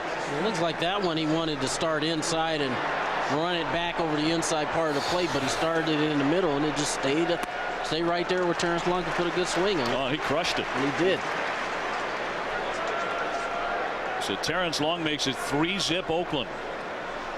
It's supposed to be very, very difficult to come in here and beat the Minnesota Twins. You know what a marvelous home team they are. A record of 54-27 in the Metrodome. But the A's are trying to take this crowd right out of it in the early portion of the contest. And they have. They've taken them completely out of it, really. They haven't been able to get a hit themselves on the offensive end. And they really started from the first hit of the game when Durham had the inside part home run. You know, they've had flashes where they've had guys on base, but you know, sooner or later the Twins are going to have to try to put something together offensively to get in this game. Hernandez was denied a hit on a wonderful play by Corey Koski. Sprawling at the third base bag his first time up. But Hernandez just can't catch a break. He's 0 for 9 in the series. He was 0 for 10 in the division series against the Yankees last fall. So if anybody needs a hit, it's this guy. Foul away. I think that's just the biggest thing about Oakland this year is, you know, right now Minnesota's right where Oakland was last year. They go out and take the field and they hope to win. That's what Minnesota's doing now, right? That's the way Oakland was last year. This year, when Oakland takes the field, they expect to win. And sure, it helps when you've got Zito, Hudson, and Mulder going out there 3 out of 5 days. Yeah, it helps a lot. It helps a lot, but experience is a big factor in these playoff games. And the Twins hadn't been to the postseason in 11 years, and you know, and especially for these guys coming home for the first time in the playoffs, you know, you knew they were going to be excited about being here. The 2-2 pitch up top again, and another 3-ball count from Rick Reed.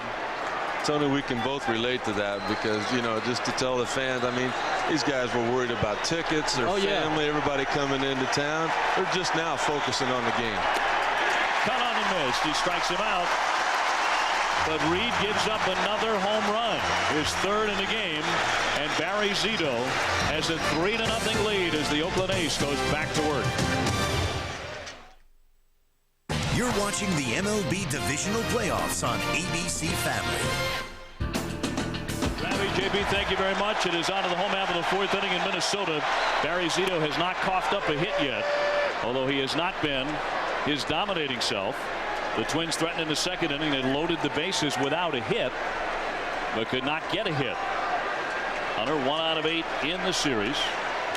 He reached on an error by Mark Ellis, the second baseman of the A's, who collided with Scott Hatterberg because they could not hear themselves and were not communicating well enough, apparently, with the hand signals they had worked out before the game, which is how you have to play it in the noisiest place on earth, the Metrodome.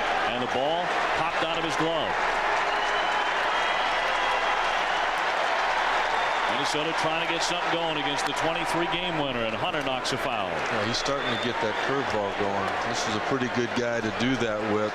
Tony, when I looked at the Minnesota lineup before the game, just trying to think how Barry Zito might think, Torrey Hunter's the one guy I don't want coming up with runners in scoring position. He drove in 94 during the season. He backs away from that one. This season started out with a terrific month of April. He had 9 home runs in April. Hit .371 for the month. And he was off and running. Lines that one over the leaping Chavez and into left field. Hunter runs very well. He's heading for second, trying for 2. The throw won't get him.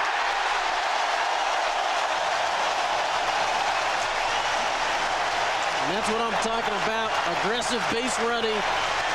Torrey Hunter hit this ball and made up his mind he was going to go for 2. Justice made a nice play on it, a nice throw. But the speed of Torrey Hunter beats the throw to second. Tony, there's just some people that want to be the difference as to whether you win a ball game or you don't. And Torrey Hunter's that guy. I mean, if you get thrown out here, people are going to go, what's he doing here? You're down by 3 runs. You know what? That's the way he has always played. That's the reason the Minnesota Twins are still playing. That's the first Minnesota hit of the day off of Zito.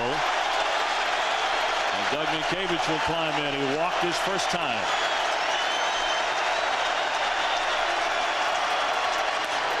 That's strike 1, just along the outside corner.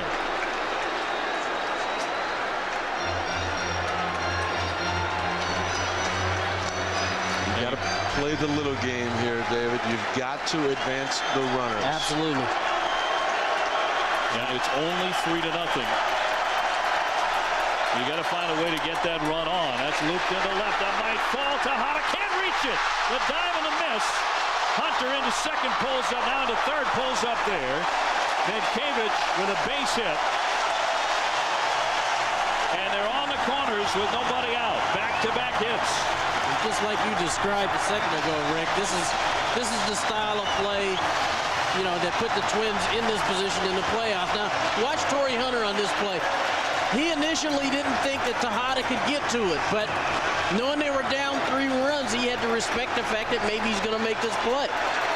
Hunter's running, and he realizes, hey, he might make this play. You know, his first instinct really was the right one, but because he's down 3 runs, he couldn't take the chance of getting doubled off.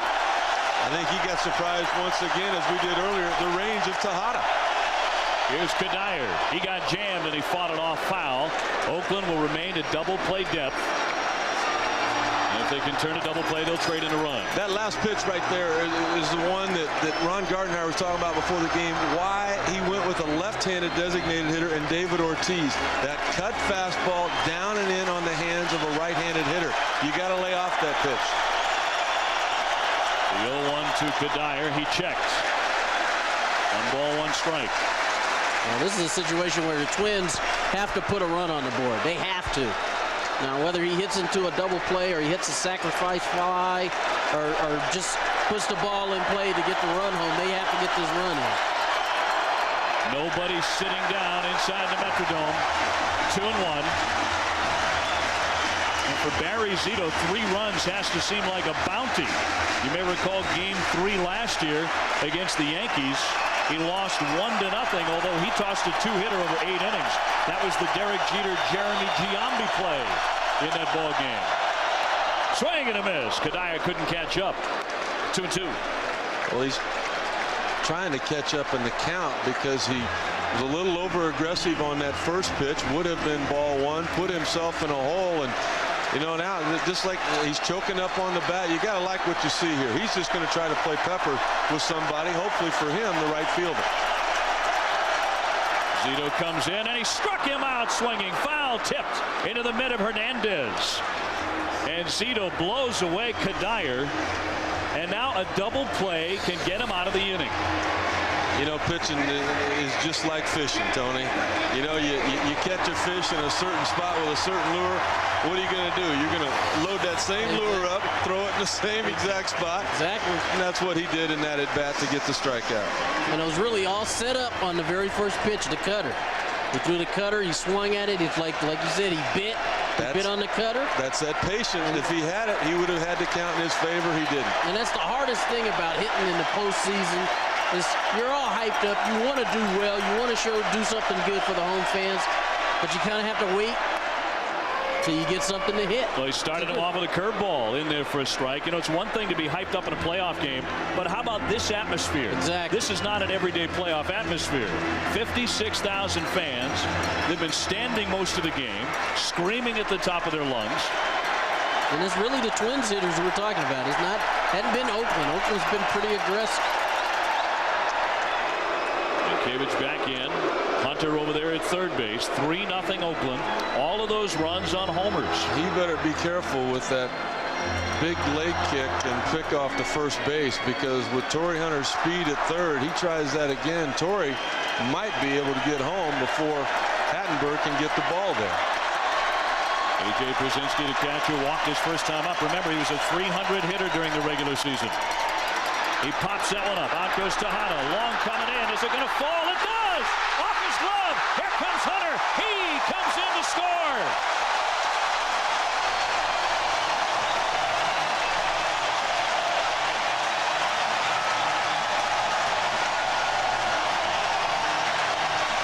Tell you what, you can't fault anybody all the way around. Zito made a great pitch. Got the hitter out in front. He gets it to center field. Tejada gives it a great effort and just goes off his glove. Let me ask you, if that ball is hit in an outdoor park, it's a lot easier play than it is looking up into this ceiling trying to come up with that play when you're running away from the action. I mean, everything was done exactly how he wanted. He had the hitter full. He was out in front. He didn't hit the ball hard, but it's good enough to drive in a run. So it is 3-1 Oakland. For Brzezinski, a base hit to drive in Hunter. First and second, 1 out. Luis Rivas, the batter. And there have been 3 pop-ups in this ball game, which the A's have not caught. So the Metrodome ceiling is playing its tricks. And we're only in the 4th inning. Bounding ball to third. Chavez taps the bag for 1, throws across, and got him. Double play ends the inning. Chavez got the certain out and then had to uncork it across the diamond off balance. And he got it there in time. But the Minnesota Twins are on the board. They come up with 3 hits. It's 3-1.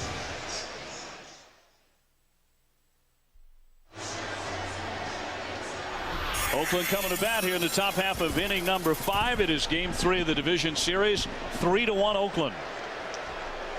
Now Chavez over there at third base turning a wonderful double play, but look at the slide he had to deal with too. And I also think he slipped on that bag. You saw his front foot just kind of come back towards him. He wanted to go in the direction he was going to make that throw. But how about the arm strength he's got to get that throw off with that much on it from that position? Well, he knew Mankiewicz was coming in there hard, and he really did like the second basemen do. He's kind of stepped on the bag and stepped going away from first base rather than going to the bag. Do you think third basemen are looking over their shoulder? Or are they shying away a little bit after what happened to Scott Rowland? Scotty Rowland out 10 to 14 days for the St. Louis Cardinals. They hope they get him back for the World Series. Well, I tell you what, losing him though could all of a sudden open things up for the Diamondbacks.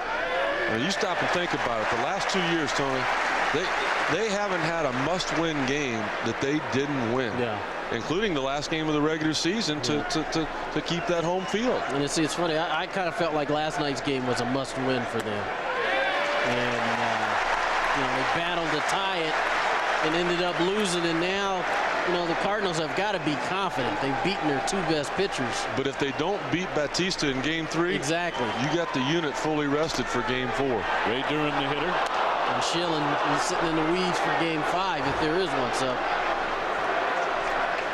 Reed has again gone to a full count, which is very odd to see.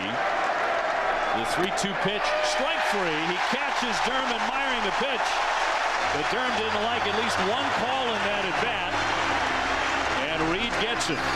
You know, I'm sure Art Howe is going to have some things to say. That's that sinking fastball coming back to a generous corner. I think Jim Joyce was even more generous because that's the first pitch down, Tony, that he has called for strike 3. Yeah. Art Howe has come out a couple of times arguing with the home plate umpire in between innings. I'm sure it has something to do with those pitches. Well, it's, you know, his wildness too has something to do with Joyce calling it too. I mean, he tried to go for that same pitch the pitch before and really didn't miss by that much, and he comes back with it and he gets the call. And so his inconsistency in the strike zone. Yeah, it doesn't seem it's a strike zone that benefits either the pitcher or the hitter. Exactly. Because both sides are guessing right now. There's Scott Hatteberg, a solo home run in the first inning, and then Reed wanted no part of him in the third inning, and he walked him. It's been a strange sort of an outing so far for Reed. He has allowed 3 home runs, and yet he's piled up 7 strikeouts. But like Tony said, with Minnesota scoring a run, all of a sudden they feel like they're back in the game. The crowd is back into it. Now it's Rick Reed's job to put up a 0 as quick as you can and get those bats back. That's exactly right. As quick as he can. Put another 0 up and let us get a chance to get another run in. 2-1 pitch hammered up the middle. A slicing line drive hit for Scott Hatteberg, and Reed was wise to walk him in the third inning. Hatteberg is 2 for 2. He just does everything right. I mean, you talk about Derek Jeter, and Tony, you were a great guy in that second hole at being able to move runners, being able to work the count. I mean, you hear about the big names, and you should, the Tejadas, the Chavezes, the big 3. But he has not only been the glue to that lineup in that second spot. Again, we talk about the terrific play he made in the bottom of the last half. Hatteberg 5 out of 8, by the way, Rick, in the series. That's a catcher. Yeah. Playing first base like that. Tejada 0 for 2. He has struck out and flied to left. Low for ball 1. As you might expect, teams often have trouble adjusting to the Metrodome after playing in more conventional stadiums, and the numbers show it. The Twins had a 23-3 record in series openers at the Metrodome this season. 23-3 in the first game of a series. Both sides have had difficulty acclimating themselves today, though. Tony, you know better than me. I mean, to play defense on AstroTurf, it's just a quicker game. Yeah. Everything's quicker. The ground balls are quicker. The base hits, balls getting in the gaps, getting down the lines. Takes you a while to make that adjustment. That's probably a lot of the reason for that record. Reed from the belt. Low again. Green light. What do you think? 3-0. 1 out, a man on, and a home run hitter at the bat. He's got the manager up there on the top step. He wants to see how far this ball might go. Like we talked about earlier, Tejada's a pretty smart pitcher. Taking all the way now 3-1, but it is the 8th 3-ball count from Rick Reed today. That's very strange for him. Yeah, that is so unlike Rick Reed. 3-ball counts. He just doesn't usually have that many. But now he's in 3-1, and this is, you know, good hit and run count, good situation where hitter can be aggressive. Pops it up. Brzezinski and Minkiewicz. Minkiewicz with a play. And he played that like a guy who plays 81 games a year inside the Metrodome, didn't he? He did. So Tejada pops up. 2 away. When you're the visiting team, this is the one thing that they tell you can't do, and that is take your eye off the ball. As he's coming over here to the first base dugout, takes a quick glance to see where the dugout is. Kind of rights himself and makes the play. He also knows going in that direction, that on-deck circle with the donuts and the bats and the pine tar rags. He didn't want to get involved with any of that either. Here's Chavez. He's fly down and drawn a walk. He takes strike 1. Jermaine Dye would follow him if the inning is still alive. Chavez had 3 RBIs in game 2. That was the 9-1 blowout win. Cracked a 3-run homer. Now he's behind in the count, 0-2. Talk about a young player with a bright future. Aaron Chavez, this guy has just really turned himself into a complete player, both offensively and defensively. He hits home runs. plays a great third base. And one thing, talking to Thad Bosley, like to see him become a little bit more patient, but I mean, he's putting big numbers on the board already. What a left side of the infield. Tejada and Chavez knocked out into the alley. Deep drive. Hunter on a run and now pulls up to make the catch. Chavez hit it well, but the Metrodome held it, and so did Hunter. Jock Jones due up. 3-1 Oakland.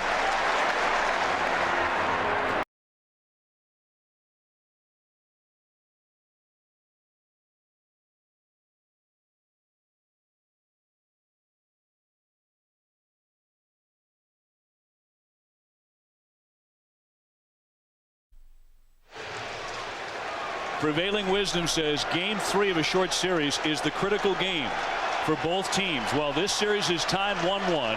Oakland ahead 3-1. But here come the Twins. And Jock Jones almost got grazed by that pitch. There was a little shoving match in Oakland between Przinsky and Chavez. That might lead to an undercurrent in this series. A little message there for Jock Jones, who is 0 for 2. The big lefty Zito comes in, and it is on the outside corner. Or thereabouts. Yeah. Close enough, I guess. Jim Joyce's strike zone has been the topic of a lot of conversation in this booth early on. Big swing and a miss. Jock Jones, who comes from San Diego. He played his college ball at Southern Cal. But in San Diego, Tony, his mom worked in a restaurant not far from your house.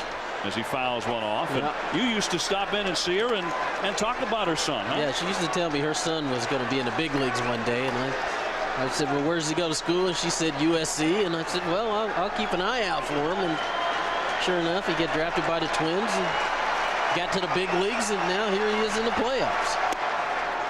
Down low 2-2. And didn't you get a chance to work out with him during the offseason? Yeah, I did. Jock Jones is a guy who's extremely hard worker who really wanted to improve his game. And the biggest thing I tried to talk to Jock about was just, learning the mechanics of hitting and learning what you do well and what you don't do well. And trying to understand why things happen the way they do. And basically, I just put a T between his legs and said, okay, here it is. Here it is on the outside corner. Go ahead and hit it. Did he check? They appeal. And he held it. No swing. And so he's had a great year this year, and everything he's done on his own. You just give him some words and you let him go, and he's had a great year. Yeah, but Mom loves you too.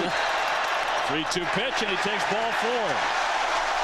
So Jones is on as Zito walks the leadoff man here in the 5th. Even though he didn't do it quickly, Rick Reed did put that 0 up in the top of the 5th inning, and his offense is right back at work. And the guy that gets that offense going is on first base now. I looked for a bunt for a base hit kind of thing. Some way to advance those runners, bring the big boys up, let them do their thing. That's a great description, because I think that's exactly what the Twins want to do here. Now you got your leadoff man on. You got your number 2 guy who can handle the bat. He can bunt. You can play hit and run. You can do a bunch of different things. And the middle of your order coming up, if you're a Minnesota Twin fan or you're a Minnesota Twin player, this is exactly where you want to be. Boy, a little push bunt right now in the direction of the second baseman. Mark Little has to play closer to second base for a possible double play. You might have yourself a base hit. Guzman, an excellent bunter. And he can also bunt for a hit. Now, Tony, bunting on turf, though, that's a different animal. He's been able to master it, but it's tricky. It's not the same as bunting on grass. It is not. It's much tougher, I think, bunt on AstroTurf. A strike into Guzman, and he was not squaring around. The count on 1. Well, as we talked about earlier, turf just speeds the game up, and the key to a good bunt is to be able to deaden it. Take some of that speed out. You really got to have soft hand to get that done here.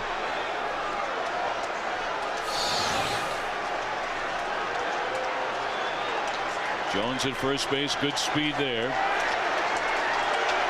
The Twins down 2 in the 5th. He came back with a breaking ball again. 1-1. They still don't have a base hit. The top 4 guys in the order for the Twins here this afternoon. A couple of walks, but 0 for 7. Ron Gardenhire, the first-year manager, is praised for staying loose and not getting uptight. When the Twins buried themselves early in Game 1, they rallied, they came back, they never panicked, and neither did he, and they came back to win that game. You know, he's got a lot of that same sense of humor that the guy he replaced had, and that being Tom Kelly. Tom Kelly, who threw out the first pitch tonight.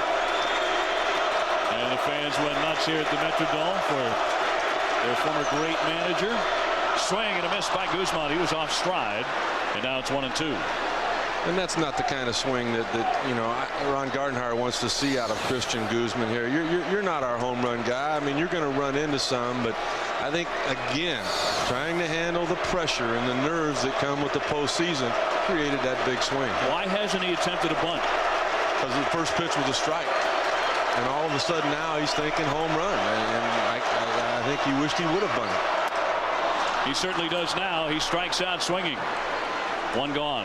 And that's a chance you take, you know, as the game moves on. You're only going to get so many opportunities.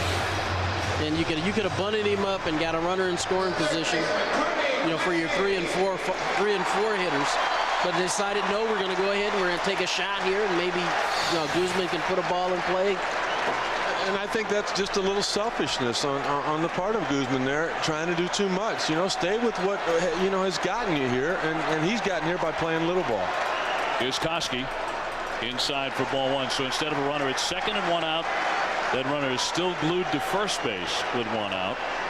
And if Koski gets doubled up, there goes the chance. He is 0 for 2 with a line drive out to left. He's also been struck out looking. Well, the other thing is I think Gardenhire knows his club better than we do, that's for sure. And he's got Koski and Ortiz coming up who are capable of hitting the ball out of the ballpark. He's still, okay, Guzman strikes out. I'm still going to give my 3-4 hitter a chance to do his thing, too. I think the key to the game here with Zito is going to be Torrey Hunter, and he mentioned before the game that usually Guzman bunts on his own, right? And he just for some reason didn't there. I think they want to get Torrey Hunter up in this inning. He's still a couple batters away. That's fouled away by Koski. Koski, who has a pretty good history, although it's a short sample against Zito. 0 for 2 today, but he is 5 out of 13 off the lefty.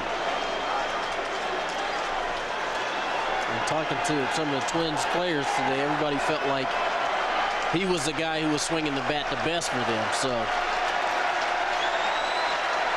at 15 home runs during the 162-game schedule, and that's wide. They count 2-1. Tony, I thought it was kind of funny. Right as batting practice started for the lineups, you kind of disappeared. Yeah. And then I found out why, because Doc Jones come up and he goes, "Where's my boy at? Where's Tony?" And not 2 minutes later, David Justice come up and he said, "Where's Tony at? I want to talk to him about something." You were going to get pulled apart. Try to be impartial here. You know what he wanted to do? Justice said he just wanted to touch Tony. He wanted to rub his shoulders a little bit, see if he could bring a few more hits into that bat through osmosis. That's what Dave Justice had in mind. Yeah, but then he had me rub the bat when he couldn't find you, because he said, "Sut, all those hits you gave up, you might have one for me." The 2-1 pitch to Koski in there for a strike, and you can see those knees give a little bit on Koski. 2-2. This is a good breaking ball right here. When you can straighten up a hitter and make him pause just for a split second, that's enough. And now you get him to chase that high fastball because of the different eye levels Barry Zito can create. Jones at first. Outside and blocked by Hernandez, but it's a full count. And both of these pitchers are not exactly zipping through their innings. They are laboring somewhat. It is only 3-1, but they're throwing a lot of pitches, and the crowd is back into it. It's a hitter's count for Koski. I was kind of surprised he didn't go with that fastball about 6 inches off the outside corner that he got strike 3 called on the last at bat with Koski. Could be coming right here. I hate to take that chance on getting that call 3-2. And Koski's not. He's going to be looking, you know, for that ball out over the plate. Look at all those pitches for Zito and Reed. But both sides have been patient. The runner goes, and that one's tagged deep to left center. Justice on the run to the track on the wall. It's off the fence.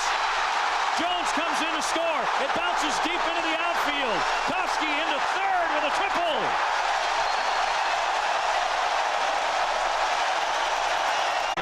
going to have to forget about that and stay within themselves. So now the infield can back up to normal depth. 2 down. Did you see the bat come off right at the handle on Ortiz? Torrey Hunter. Well, they did get the inning to Torrey Hunter. And with the tying run at third base, that's what they wanted. He drove in 94 runs during the regular season. A double in the 4th. He is 1 for 2. But you take the at-bats that Jones and Koski had, where they saw a lot of pitches. Swing and a miss by Hunter. 1-1. Worked the count. Jones drew the walk. Koski a 3-2 double off the wall in left center. And then if you're the next hitter, you have to want to see some pitches. You don't want to swing at his pitch at the first ball that you see.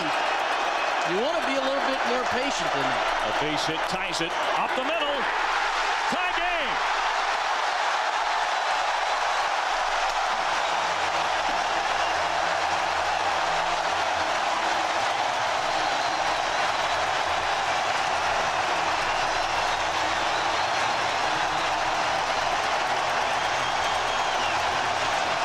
He's the guy. They know to win this series, they probably need to win both of these ball games. To get that done, Torrey Hunter needs to come up big. Well, why wouldn't he? He's done it all year for him, Tony. Well, he's also pumped because that's that run that went under his glove in the first inning, and to be able to deliver the tying run sure makes his day a whole lot better. Hunter with 23 stolen bases during the season, looking to keep this crowd, which is just on fire right now, still on its feet. Minkevich 1 for 1. He has singled and walked, but the Twins, who are down 3-0, have fought back to tie it in the Metrodome. And they have Zito on the ropes here in the bottom of the 5th.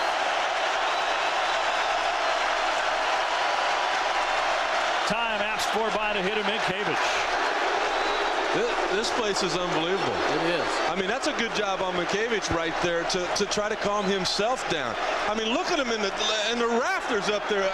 Tony, I think they're growing people here this afternoon. There weren't this many people to start with. The decibel level has gone as high as 107 in this game. That was on the triple by Koski. I mean, it is difficult to hear when you're 2 or 3 feet away from somebody, and it's actually painful to have to listen. But this crowd of 56,000 has brought the Twins back to life, and so is Torrey Hunter with his RBI single.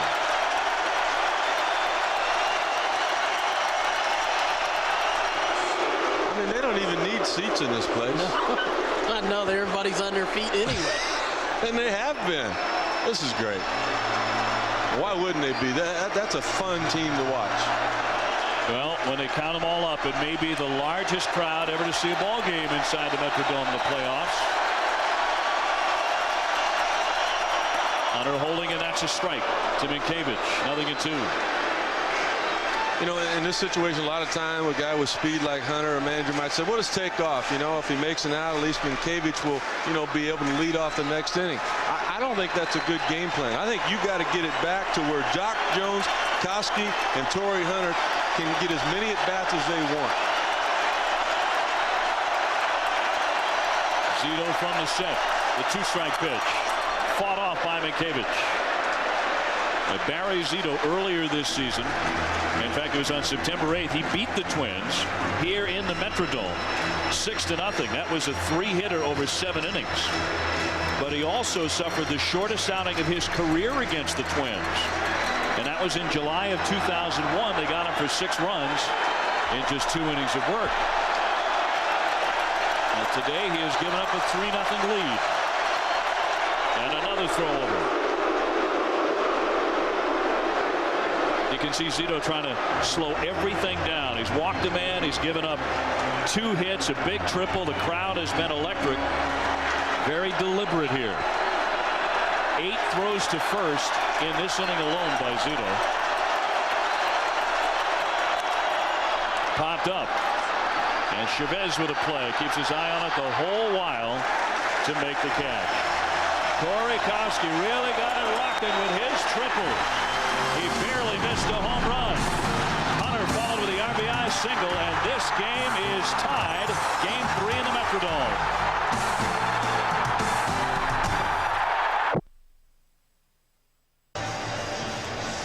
How badly do you think they want to keep baseball in Minnesota? There are fans who can't even see the game out there with that obstructed view seat, and yet they're crammed in 56,000 strong in the Metrodome for Game 3 of the division series, which is now tied at 3. Partner, you know what? That just adds to the excitement to me on what they've been able to do here in Minnesota. You look back at the drafts the last few years, and guys like Jason Varitek and Travis Lee, they wouldn't sign here.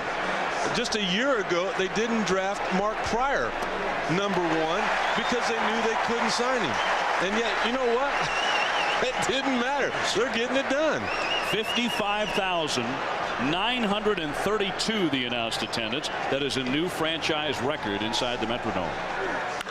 Jermaine Dye pulls that one foul down into the corner. He is 0 for 2 today, and he's had a tough go of it at the plate twice, caught looking on a 3rd strike. He's had difficulty in the playoffs before. Just a .205 postseason average. Had a chance in the World Series in '96 with Atlanta as Johan Santana, the left-hander, begins to loosen up. But he hit just .118 in that World Series. Still nothing at 2. I think Ron Gardenhire is starting to notice that his pitcher's probably going to start having a little bit of trouble, and rather than getting a guy up a hit or 2 late, Santana was throwing at the same time Rick Reed was throwing his warm-up pitches. Reed up to 99 pitches. And he's just starting the 6th. There's a drive out to left. That one, if it's fair, is gone, and it is. A home run for Jermaine Dye.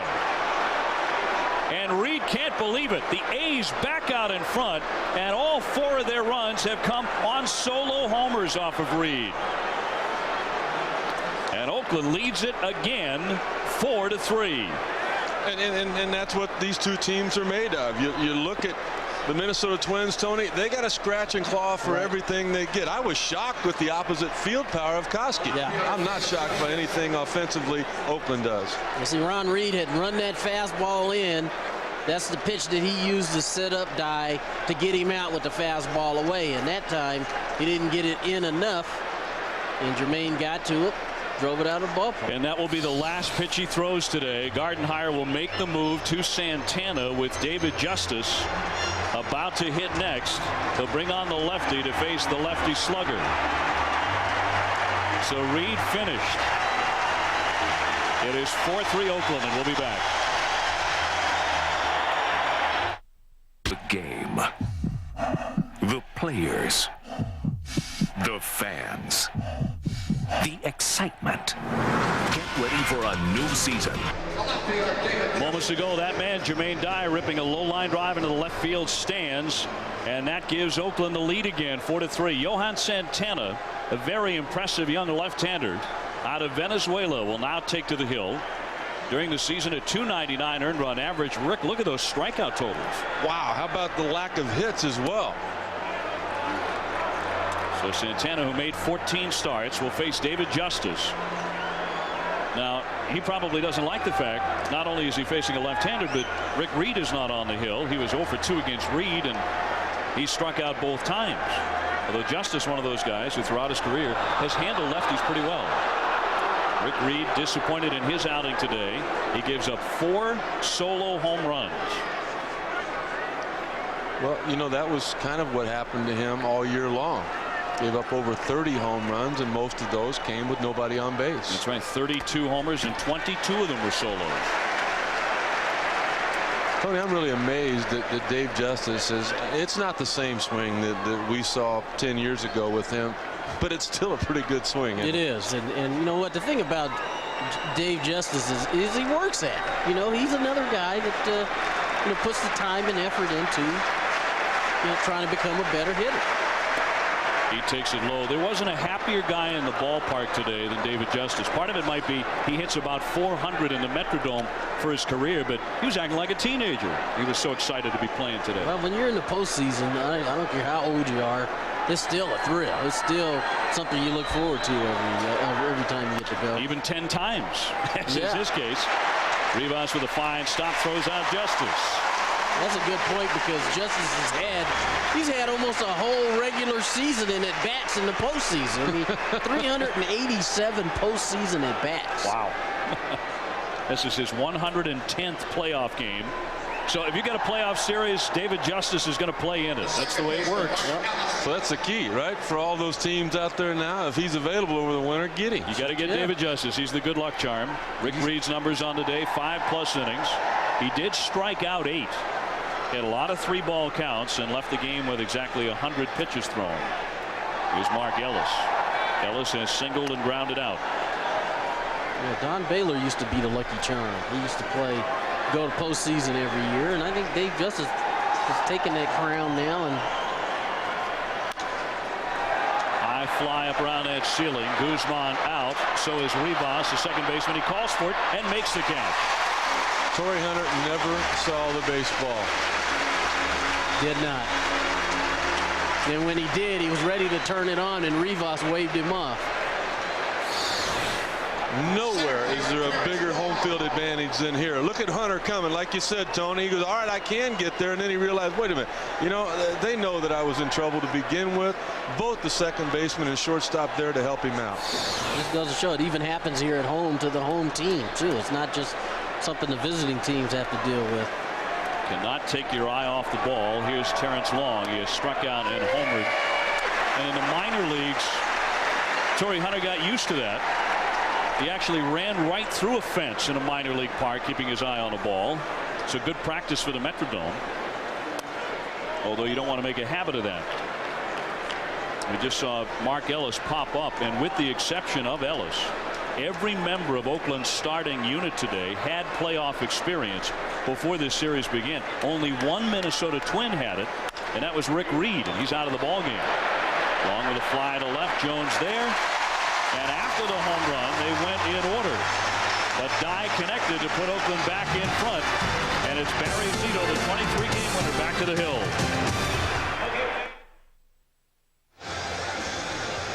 American League Division Series Game 3. The series tied 1-1. Let's get a look at our game track. Get you updated on how this game has come to this point. In the very first inning, back-to-back home runs by Durham. That was an inside-the-park job. Followed immediately by Scott Hatterberg, the very next hitter. He knocked it out to right field. 2-0 Oakland. And then Corey Kosky with his RBI triple in the 5th inning. Chased in a run for the Twins as they finally got on the scoreboard. But Jermaine Dye moments ago cracking that long line drive down into the corner to give the A's the lead again, 4-3, and that's where we sit. With Minnesota batting here in the bottom of the 6th inning. Rick Sutcliffe, Tony Gwynn, Dave O'Brien with you. Thanks so much for joining us for what has been a very exciting 3rd game of the division series with this incredible crowd of almost 56,000. And they have shoehorned them in here today, and they actually had, you see that little canvas up top there? They usually drop that down. That's down the left field and right field lines and across the center field upper deck. But they've lifted it and they've packed every fanny into every seat out there. I'll bet our listening audience has probably doubled since this thing started, because people are calling their friends saying, you won't believe what's going on here, and we're not done. Hey, we're just getting started. That's in there for a strike. It's a new franchise record, packing the Metrodome, and maybe unheard of noise levels emanating from this place. That's in for called strike 3. Kadire whiffs for the 2nd time. 1 away. This copyrighted telecast is presented by authority of the Office of the Commissioner of Baseball and may not be reproduced or retransmitted in any form. And the accounts and descriptions of this game may not be disseminated without express written consent. You can go to MLB.com to bid on special autographed and game-used items currently up for auction to benefit the September 11th Disaster Relief Fund. And it's MLB.com.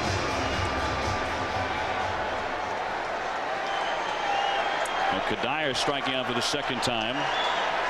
Gives way to A.J. Przinsky. And he fouls one away, but 15 hitters altogether have been struck out on this day. And that's a lot, really, considering how both pitchers really had trouble getting the ball down today.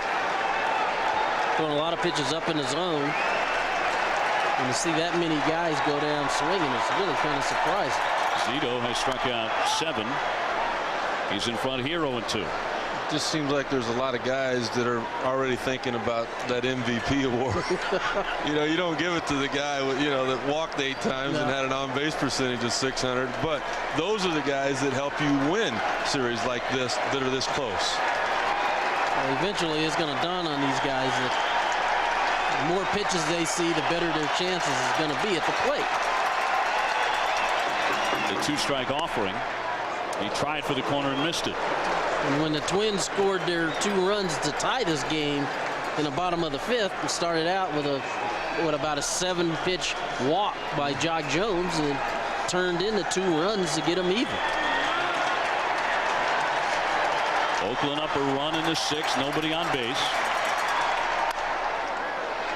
Foul away again. On deck, Luis Rivas. And then Jock Jones, if the inning is still alive and kicking. Well, a lot of the Oakland A's said before the game, if we're going to win this game, we've got to beat up on Rick Reed. Well, they got 4 runs off of him. The pin is now in.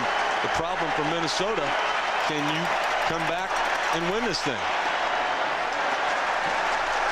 I think you're right, Rick, because offensively, the Twins are going to have to put some runs on the board.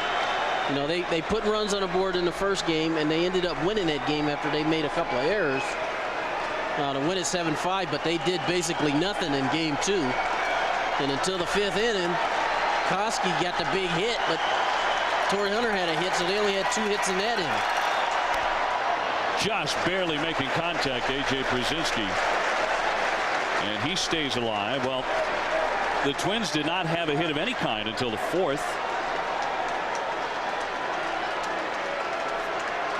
The Twins in the division series. They have trailed in 19 of 23 plus innings, and they have never led in this one. Fouled off, and of course the A's jumped on Twins starter Joe Mays in game 2 in the first inning. Eric Chavez with a 3-run homer, and they galloped to a 9-1 win. And so eventually they're going to have to realize they're going to have to find ways to manufacture runs. And the best way to do that is to make the guy on the hill throw a lot of pitches. Well, Zito has done that today. He's up to 108. Brzezinski has made him throw 8 as of this offering, and he strikes him out with it. 2 Ks in a row for Barry Zito. 4-3 Oakland, 2 down, bases empty. And tonight at 8 o'clock Eastern, right here on ABC Family, it's game 3 of the Yankees-Angels series. Troy Glaus, one of the strongest hitters in the big leagues, facing the Yankees tonight, game 3, which is the key game in any short series. Joe Torre has said it, and he gets to say that a lot. And of course it's game 5 in a 7-game series. I think you both agree. So that's certainly the case here today, the pivotal contest, and that's where the Angels and Yankees face tonight. Well, and they did the same thing with Rick Reed. I mean, that's what Ron Geidenhauer was thinking. This guy led my staff in victories. I feel like we've got the best chance of winning that game with him on the mound. He said if they were up 2-0, down 2-0, that was a guy he wanted out there. But you can obviously see why Art Howe wanted Barry Zito in this spot. I mean, this is, you get the lead back, the crowd was back into the game. 1 swing of the bat by Dye. Zito right now is saying, boys, I'll take it from here. 8 strikeouts for the big left-hander. Trying to whiff the side here in the 6th. And then the other thing, Rick, is that nobody's budged in that dugout for the Oakland A's. I mean, in the bullpen for the Oakland A's. And that's where the Twins put their runs on the board in game 1. They went to the bullpen and they put runs on the board. And so Zito's going to have to take charge of this game right here for a little while until they can get to possibly the 8th. He has the slim lead. I wonder, and it's because he plays in a mid-sized market on the West Coast. I wonder if most baseball fans are aware just how good Barry Zito has been. Since July of last year, he is 34-6. Little pop-up on the infield. Zito wants it and cradles it. He made the catch in front of Hernandez. You usually don't want your pitcher messing with it, but he made the catch to help himself. 4-3 Oakland through 6. That's how close it is. The Oakland A's with a 4-3 advantage. And that's Barry Zito on the other side of Rick Peterson, the pitching coach. Rick Peterson talking him up. He just zipped through his last inning of work. First pitch across for a strike to Ramon Hernandez. And it looks like that might be his last inning of work here this afternoon. Rincon up and throwing in the bullpen, and you know he's not up and throwing like he's just trying to get loose. Looks like he's trying to get ready. On the day, Hernandez is grounded to third and struck out. He's the number 9 hitter, and then it's the top of the order in Durham and Hatterberg, who were responsible for the first 2 runs of the day off of Rick Reed. Durham's was a line drive up the middle on which Torrey Hunter tried to make a shoestring catch, and the ball went under the glove and rolled all the way to the fence, and Durham scampered home with the very first inside the park home run in Division Series history. And before the fans here could catch their breath, Scott Hatterberg stepped up and he clubbed one over the wall and right. Back-to-back home runs. It was 2-0 Oakland.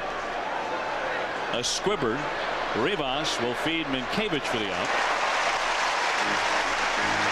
One away in the 7th inning. Here's our Reese's Peanut Butter Cup pitching summary. To this point, 114 pitches for Zito.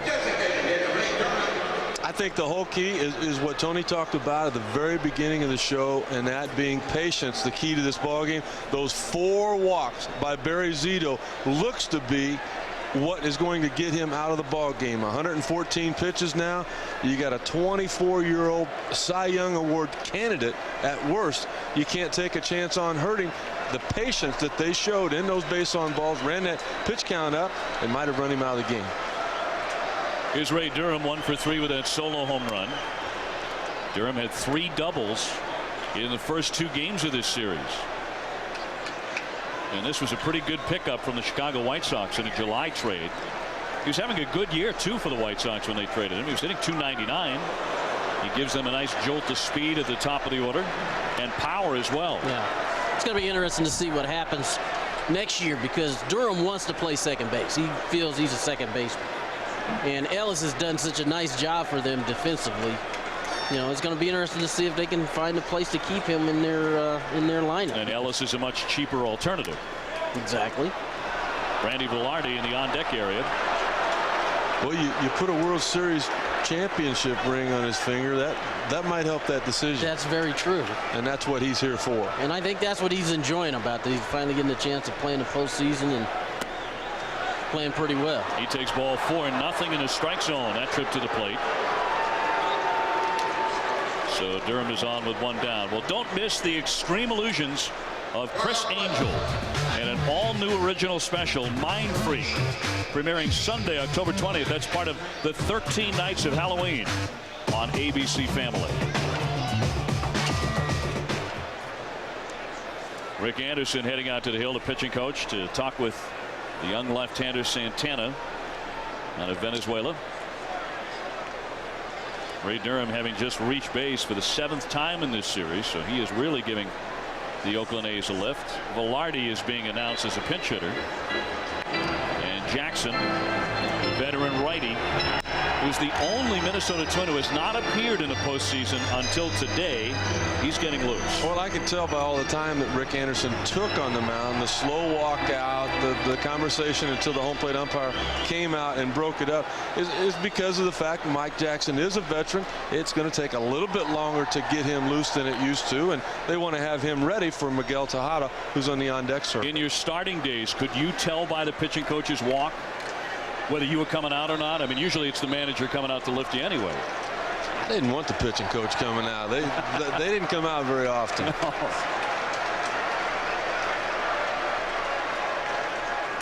First pitch is high for ball 1 on Velarde as he hits for Scott Hatterberg, who had quite a day with a home run, a walk, and a single.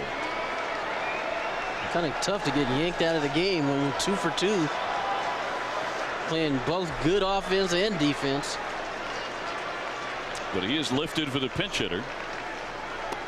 And that is just low for a ball. Well, This is a pretty good move, though, Tony. Oh, yeah, absolutely. I know you agree. Yeah. You got speed at first base. That's going to take Santana's attention off of home plate from time to time. You're going to get a good fastball to hit, and Velarde has always been a good fastball hitter. And with Tejada sitting there on the on-deck circle, he knows he's going to get something good to hit. Velarde hit just .226 during the season. That's a strike to the inside edge at 91 miles an hour. Boy, you got me there. But you can afford to be patient because you know that he doesn't want to. This is going to be the last hitter he faces here. He's not going to. They're not going to leave him in there to face Tejada. So you can afford to be selective here because you know you're going to get a good pitch to hit. And maybe 2-0. He wasn't looking for it in. Maybe he wanted it out on the plate. Durham gets back in. 26 stolen bases for Durham. So we'll see if the move to take the hot hitting lefty hitter Hatterberg on and bring on the right hand bat of Velarde pays off here. Oakland up by 1 in the 7th with 1 away.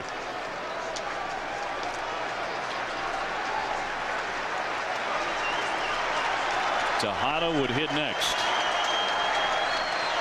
You know, that was an interesting point, Tony, you made there on that 2-0 pitch. Maybe he wasn't looking for the fastball in. He wanted it away.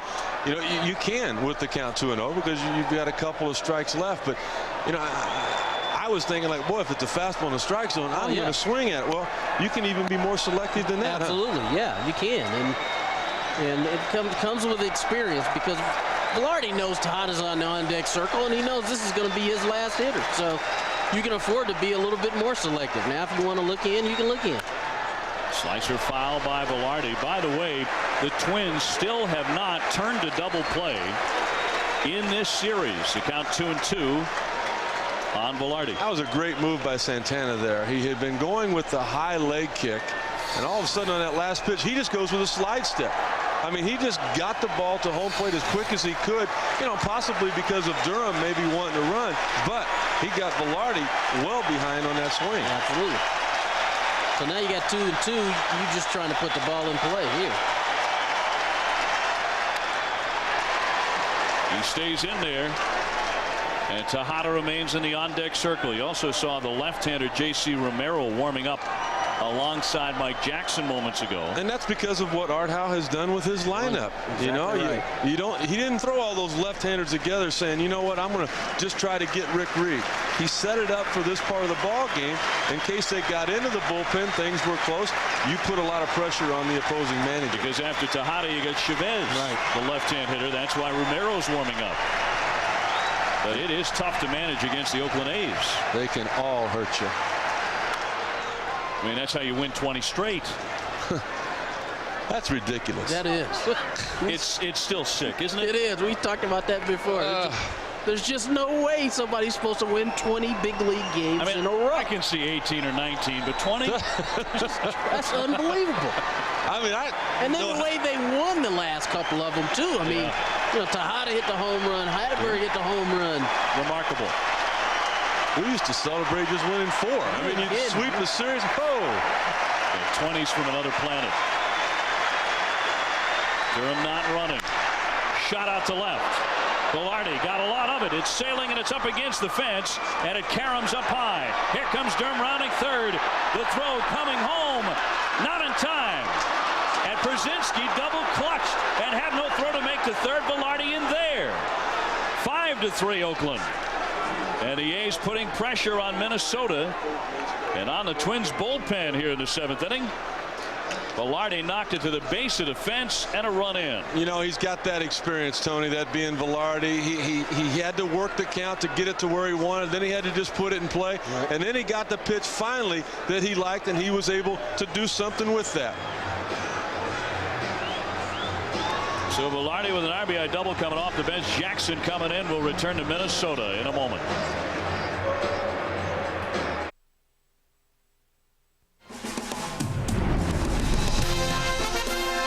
ABC Family's Major League Baseball Division Series. Brought to you by Bear Aspirin. Take it for pain, take it for life. Oakland beating Minnesota at their own game, and that being the speed factor involved. Really, the only speed Oakland has is Ray Durham. Well, you just saw it with him scoring from first on that double. That double by Velarde. He takes third on the throw to the plate, and that pushes in the infield for Minnesota. They're all tugged in for Tejada. 1 out, and he fouls one back. An aggressive first swing for strike 1. The number 2 spot in the A's lineup has been deadly today for the Twins. The combination of Hatterberg and Velarde with a homer, a double, a single, and a walk. This surprises me a little bit that you're pitching to the possible MVP. Mike Jackson out of the bullpen. That one driven out to left center field. Hunter fades on back to make the catch. Tagging up easily to score is Velarde. Yeah, they pitched to him, and Tejada drove in the run. I was really surprised at that. I kind of thought that Tejada might be intentionally passed. You got a left-hander, a power type guy in the bullpen to come in and face a left-handed hitter. So you're not going to strike Tejada out if you're Mike Jackson at this point. You know, Mike's a veteran type guy. He had a good year, but he's not a power type guy anymore. He's not a closer. Tejada, I mean, that was just a gimme for him. Well, 131 during the season for the MVP candidates. So many of them big hits. And he continues to make his case in the postseason. Here's Chavez with the bases empty, but no longer as he scorches a base hit the other way. So Chavez goes to left. I knew he was going to swing at the first pitch. he didn't want him to come bring that left-hander in. Exactly right. He told me before the game, I've got no chance with any of the 3 left-handers they have. He didn't care where it was. I'm going to hit it. Well, that ball was down low, too. That's just served in the left field right there. I mean, and he'd even tell you. He said, I wanted to hurry up and swing the bat before that left-hander came in. He's looking at Thad Bosley in the dugout right now saying, hey, I told you I could hit the ball the other way. Here's Jermaine Dye. He struck out his first 2 times up and then ripped a solo home run in the 6th inning. And the A's have bolstered their lead to 3. This one scares me too as far as Minnesota is concerned. I mean, Dye, you know, he hit a home run in his last at bat. He's hot, and you know, Mike Jackson throws a lot of sliders. We all know that, and if he's not perfect with them. He's thrown a lot of them too over his long major league career, 16 years. Gardenhire brings him in here in the 7th inning.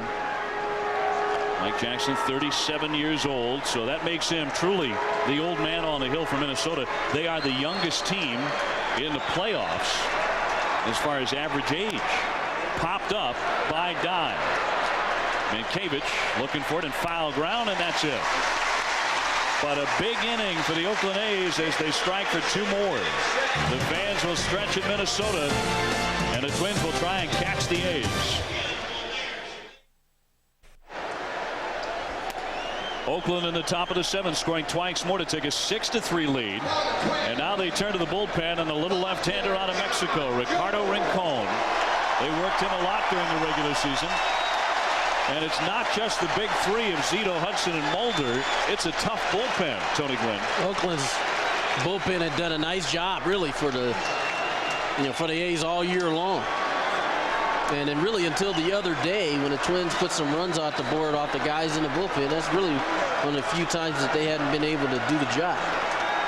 Jock Jones will kick things off here in the bottom of the 7th inning. Barry Zito in line for the win. He went 6 innings, giving up 3 runs, 5 hits, a quality start. He struck out 8. Now it's up to the pen and maybe up to this crowd to electrify the Minnesota club. It's the top of the order for the Twins, and the 4th time in this game that Jock Jones is leading off an inning. So this is where it has to start if you're a Twins fan.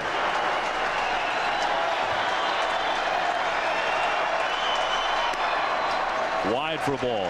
You know, Rincon had picked up from the Cleveland Indians. You know, one of those little trades a lot of times that would have gone unnoticed had he not been on the mound in the month of October.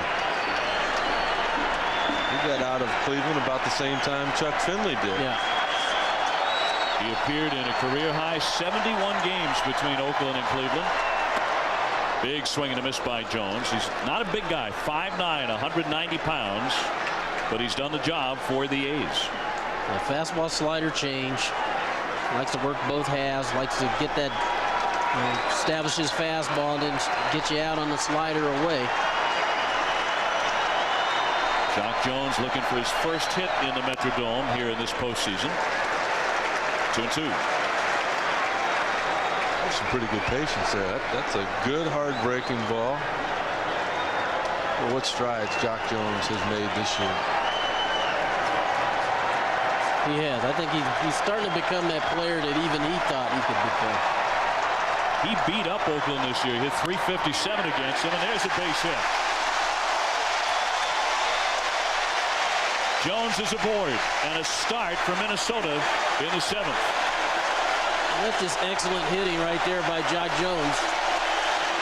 Rincon threw him the slider to pitch before and tried to paint a fastball on the outside corner. Well, will you finally take a little credit for Jock, because that's all he talks about? I'm not, because you know these guys are the ones who are executing, and that's, you know, they're the ones who deserve the credit. Just because you pass the information along, somebody passed it to me, it's my job to pass it to other guys. Tell you what, though, I saw that swing a lot out of your bat. That's for sure. That same result too. Yeah, but a lot of times my booty was in the first base dugout when I did it. He stayed in there nice and hit that to left field. Christian Guzman 0 for 2. But good numbers off Rincon. 12 at bats, 6 hits, a couple of RBIs. And once again, I look for that bunt for a base hit. Not the sacrifice this time. Jones leading at first base, cut on and missed. Now here's where the Twins have an opportunity to get some runs on the board, to make some things happen. And you see he's got good numbers off of him, and it's the hardest thing I think sometimes to do in the postseason is to try to be patient. You know, try to work the count, try to get something good to hit, because you got your boppers coming up. 3, 4, and 5 are sitting right behind you. That's Koski, Ortiz, and Hunter. Corey Koski, another left-hand bat, scheduled to hit next. And Corey Koski drove, you know, got you to 3-2, hitting a double to left center off of Zito. And so I don't think it really matters if he's facing a lefty or righty. The Twins like to get movement on the bases. In his last at bat before he struck out, though, Guzman, who can bunt anytime he wants, he has a full green light to drop down a bunt at will, decided not to. After Jones had walked, he wound up striking out. The Twins came up with a big run in the inning, but then gave 2 of them back. Well, you can see with Chavez in there at third base, they know even with 2 strikes, he might lay it down. Swinging away back to the net. You know, and that's where you set things up in the regular season for late in the year, isn't it, Tony? Yes, sir. He tries to bunt on him maybe in the month of April or May with 2 strikes. Those advanced scouts throughout baseball said, hey, he'll bunt with 2 strikes. Now you never do it again, but you've got the infield where you want it. That's very true. 2 hitters, man. You're always setting us up. Well, it's not just the hitters. I mean, you know, pitchers pay attention to hitters. Hitters pay attention to pitchers. That's the way it's always been, always will be. Rincon with a 2-2 offering, struck him out swinging. Guzman out of the number 2 spot, whiffs for the 2nd time today. 1 down. We've got some kind of day lined up for you tomorrow. The Major League Baseball playoffs continue at 1 o'clock Eastern. It's the A's and Twins, Game 4 right here on ABC Family. Then at 4 o'clock Eastern, the Yankees and the Angels, Game 4 on Fox. Also the Braves and Giants, they play Game 3 on FX, and at 7:30 Eastern, the Diamondbacks and the Cardinals do or die for Arizona on ABC Family. St. Louis ahead 2-0 in that series. Here's Corey Koski. A strike to him. Koski in the game, 1 for 3 with an RBI triple. I just love his approach. I mean, that ball was 6 inches off the outside corner. Yep. And you know, he's not complaining. All right, that's 1. I'm not going to worry about that. This is a baseball player here. Didn't start out that way, of course. And in fact, he was a very, very good hockey goalie growing up in Manitoba, Canada. He had a big home run in Game 1 in Oakland, knocking that one into the stands in right field. He drove it a long way, 15 home runs during the regular season. In fact, he got to the highest level of junior hockey as a goaltender in Canada. He was also a top player on the Canadian national volleyball team. So you're looking at a marvelous overall athlete here. He checked and it's in there for a strike. Koski didn't think so, but he's going to walk away. A strikeout victim, back-to-back whiffs by Rincon. Almost like he was looking for that slider, thinking he's going to get a breaking ball. And you know, it's been a little inconsistent, that pitch down being called for a strike. And Tony, anytime I see a catcher bringing it up or bringing it towards the plate, I'm thinking even he thought it was a ball. Yeah, I agree with you. I just think that I think your first observation was probably right. You don't need to throw a slider. Last time with Jock Jones and came back with a fastball away, and he just decided to throw him a fastball there. I think Koski was surprised, struck him out. Well, Rick Peterson to the hill. 10 strikeouts incidentally for the Oakland pitchers today. Kelty has come to the on-deck area. He's going to be announced as a pinch hitter. He's a switch batter.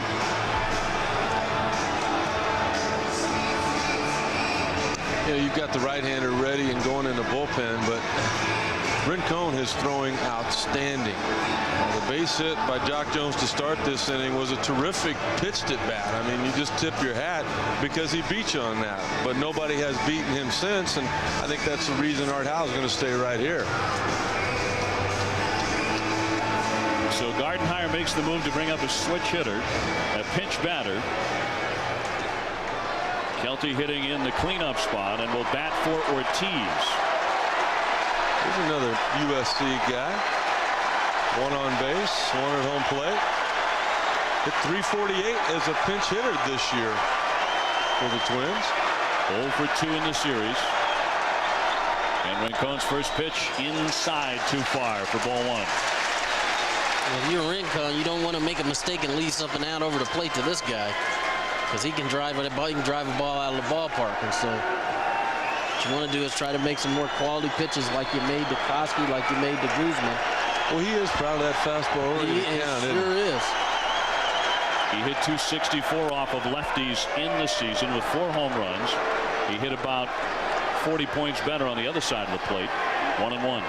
I think that's been the biggest change in Rincon. Tony, I just remembered him as a slider guy. Yeah, me too. And he struggled. He struggled with Cleveland earlier in the year, but it might be an adjustment that the pitching coach, Rick Peterson, made. 2 down, Jones at first, and it's into the dirt. The Twins trying to get something going.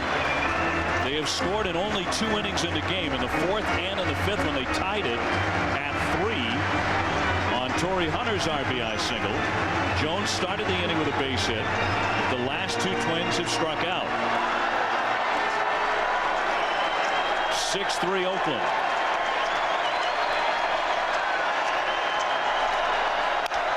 Grounded hard, fair ball, but Chavez is a Gold Glover. They'll use the turf beautifully, and even with the slide, they get the out at first base. The A's made a couple of mistakes early, but none lately, and they're up by 3 after 7. You're watching the MLB Divisional Playoffs on ABC Family. Hey, Ravi, thank you very much. A couple of looking dudes there. J.C. Romero coming out of the pen for Minnesota, where he put up a spectacular year for a situational lefty. A 1.91 ERA. You pitch in 81 games, and you are called upon, Tony Gwynn and Rick Sutcliffe. And he was called on a lot. He did a nice job, too. And speaking of sharp-looking guys, here's David Justice, formerly one of People Magazine's 50 Most Beautiful People. Sut, you got a couple of those, right? Once again, I got snubbed. David 0 for 3. He has struck out twice. So we keep doing those post-game, these postseason games, though. You get some love. They'll take care of you. Y'all hear that? They'll Tony Gwynn said that. FaceTime. FaceTime for the big fella. That's what it is, man. We kind of keep to ourselves, you know. I also need to find out who your tailor is. Your stuff's a lot nicer than mine, man. I don't wear it as often. I don't do as many as you do. You got another job. 8th inning here, 6-3 Oakland, and Justice grounds that one weakly. Luis Rivas scoops and fires. Close play, and he just got him. But Justice certainly didn't quit on it. Quick chat with the first base up.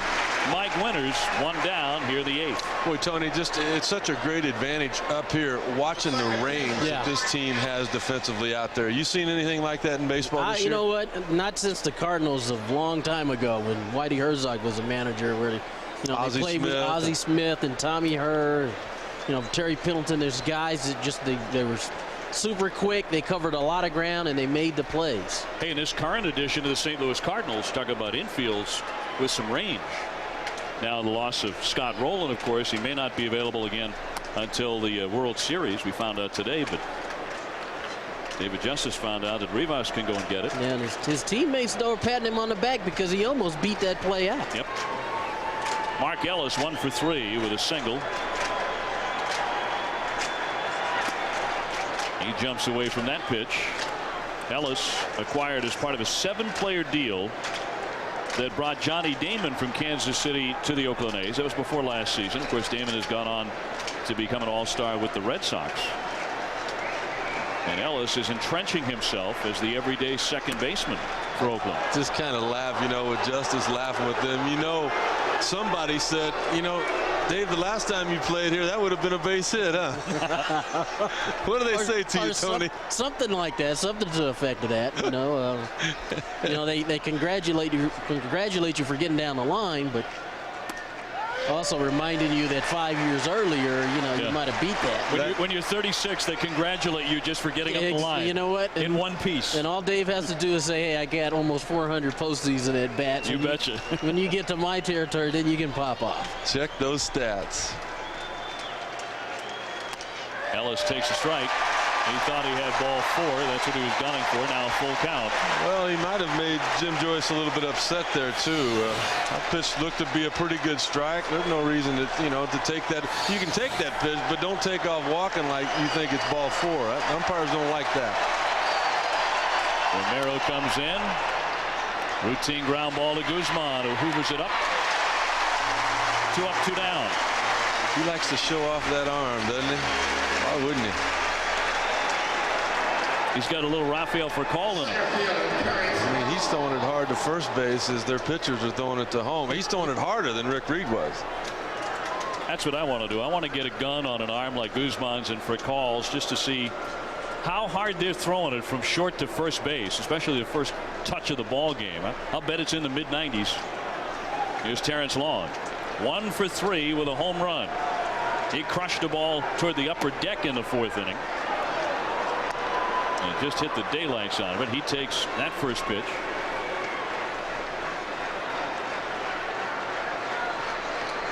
Well, Terrence Long has gotten some big hits for the A's here. In late September, here in the postseason. Boy, he made some big catches as well during that winning streak and on into September when they were fighting for the division with Anaheim. Made some great defensive plays, didn't he? And he did, and it just goes to show you need 25 guys to win a division and go a long way in the postseason. And everybody has their role. Terrence Long is not really one of the guys they look for to hit balls out of the ballpark, but he's got a homer today. He had some homers coming down the stretch in September. He's a fine defensive center fielder. You know what I love about him? The last 2 years he's played every day. That misses 95 miles an hour, but not a strike. The count 3-1. And here inside the Metrodome, where about 56,000 have gathered, and they have made their presence felt. It is game 3 of the division series, tied at 1, but Oakland in front here by a 6-3 margin, and it's late, and that's ball 4 to Terrence Long. A due up in the bottom of the 8th for the Twins. Torrey Hunter, Doug Mankiewicz, and Michael Kadire, the scheduled hitters. And for the Twins, it's 5, 6, and 7. Hunter will lead off the inning. Just little things like that 2-out walk. You think, well, that doesn't mean anything. Get the next guy out. Well, it does mean something, because all of a sudden now Rodden Gardenhire has to manage again. He's got to get somebody up in his bullpen, and the more times you get people up in your pen, the less effective they're going to be. First pitch on the inside edge against Ramon Hernandez, who's 0 for 3. That's long time been a trait of this Oakland A's. They got the power. You hear about the boys hitting homers, but they really are patient, aren't they? Yeah, they are. They've done a much better job here in the postseason than they did towards, coming down the stretch. I think offensively, they've really kind of settled down, and I think Durham has been a catalyst for them. Getting on base, stealing bases, making things happen on the offensive end. Obviously Tejada and Chavez, those two guys are the big cogs in the middle of the lineup, but it's a lot like the Giants. And everybody around them, when everybody around them does their job, it's easier for the big guys to do their job. Tonight, Dye's got a homer, Hattie-Berg's got a homer, Long's got a homer, and so some of the big blows in this game tonight have come from the other guys, from the other parts of the cast. They really have. That being Tejada and Chavez become big guys, haven't they?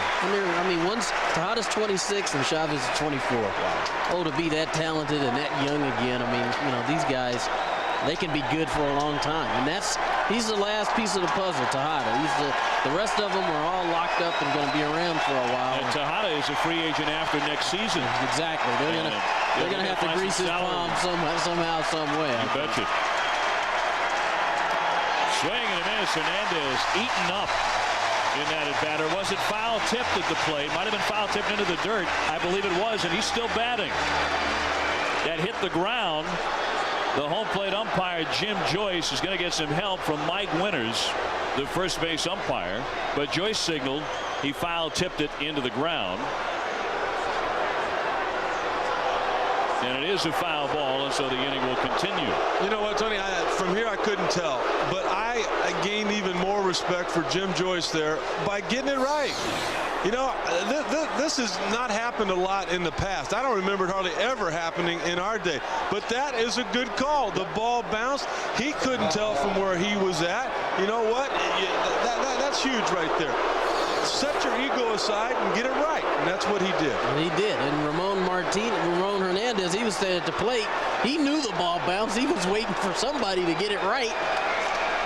In the past, they wouldn't have done that. And guess what? They got it right. Well, in the past, they just hadn't looked for help, and that always irritated players. You always heard players talk about, well, if someone else saw it, and Joyce had it right at the plate, but going up the first base line and asking for another set of eyes, you never saw that in the past. So there's a new cooperation among umpires, which you can see with the second base umpire is too. I mean, he had a great view of that. That's why the call was made correctly. 0-2 is up high. I mean, this is big time stuff. There's a championship involved. There's a lot of money involved. There's home field advantages. Lots of stuff. Guys have played hard to get to this point. You shouldn't have a call being blown make the difference. Absolutely, I agree. So Long still at first base, 1 ball and 2 strikes on Hernandez, who has not had a hit the entire series. I just think about what happened with San Francisco and Atlanta. Remember when Benito dropped the pop-up, tried the little basket catch? What was the next pitch? Javi hit a 2-run homer. That became a ball game. There was a save situation later on. 6-3 Oakland in the 8th. The lefty's pitch up the middle, and that's going to squeak through for a base hit. So the second life helps Hernandez come up with his first playoff hit of the year, and it extends the inning for the Oakland A's. And it also brings to home plate a guy that got the offense started this afternoon for the Oakland A's, Ray Durham. Take a look at the hit back up the middle, that new life all of a sudden, just because of that hit and the call being gotten correctly. Well, Ramon Hernandez is going to sleep a little better tonight. Yeah, he got his first hit. He's on the board. Part of it. 1 for 12. He feels like he's contributed now. And what it also does, it turns the lineup over again. And now going into the 9th inning, whether you score or not this inning, you're still going to have to face Tejada and Chavez. And those big boys. Exactly. Well, and Ray Durham, as time is asked for by the catcher, Brzezinski. Ray Durham, and Art Howe knows this very well, he may only be 5'8". He's a leadoff man whose job is to get on any way he can, but he has the pop to knock a 3-run homer out of here. He's already homered today. On the changeup, he swings right through it. Durham 1 for 3. Now, his home run in the first inning was an inside the Parker. which shocked everybody in this building. It certainly shocked Rick Reed, the Twins starter. Durham, the first batter up, and his line drive under the glove of Hunter rolled all the way to the fence, and Durham came scampering home. He flies to Jones in left, and that will retire the side. So the A's strand 2, and the Twins are coming up down 3 as we go to the bottom of the 8th.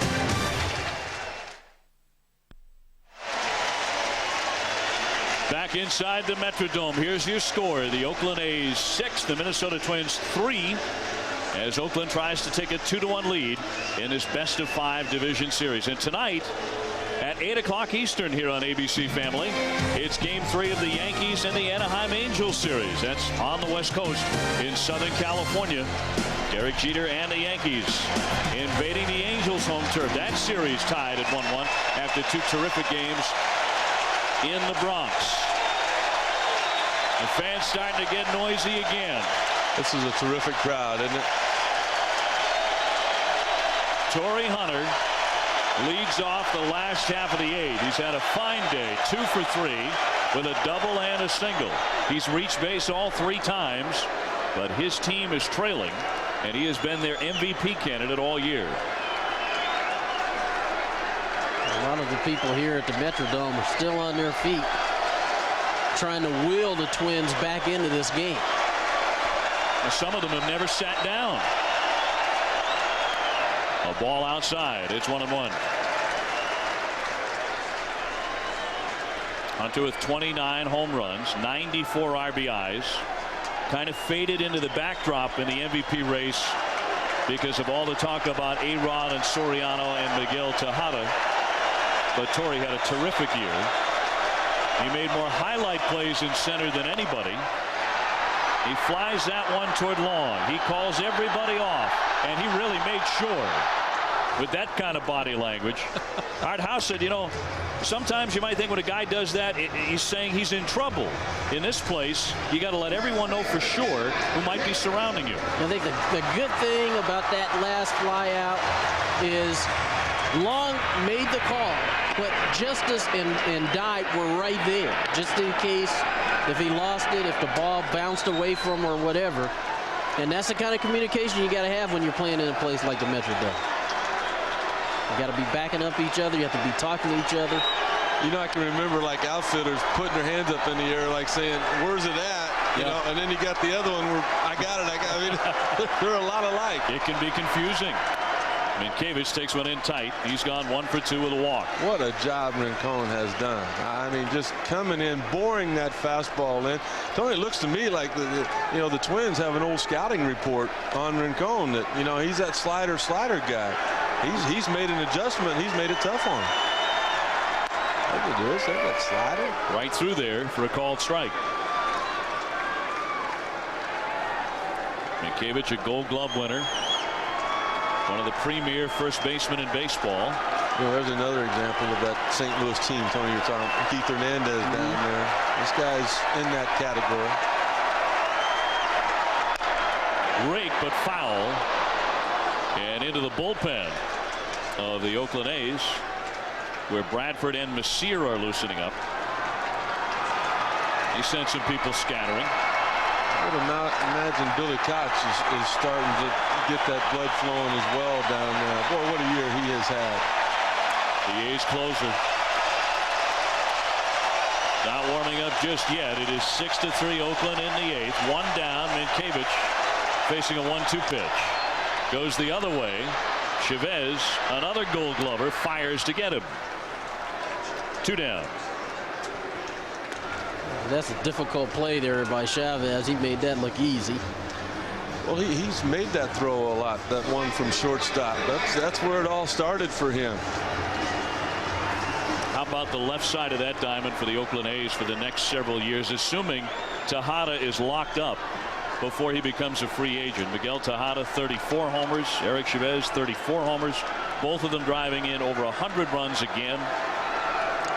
I think you'll see that done this winter. They made one mistake there in Oakland, letting an MVP get away. Yeah. Don't do it again. I agree with you wholeheartedly there. I think. Hey, there are a lot of smart people in the Bay Area for baseball, and It looks like the Giants are about to extend an offer to Dusty Baker to come back and manage again.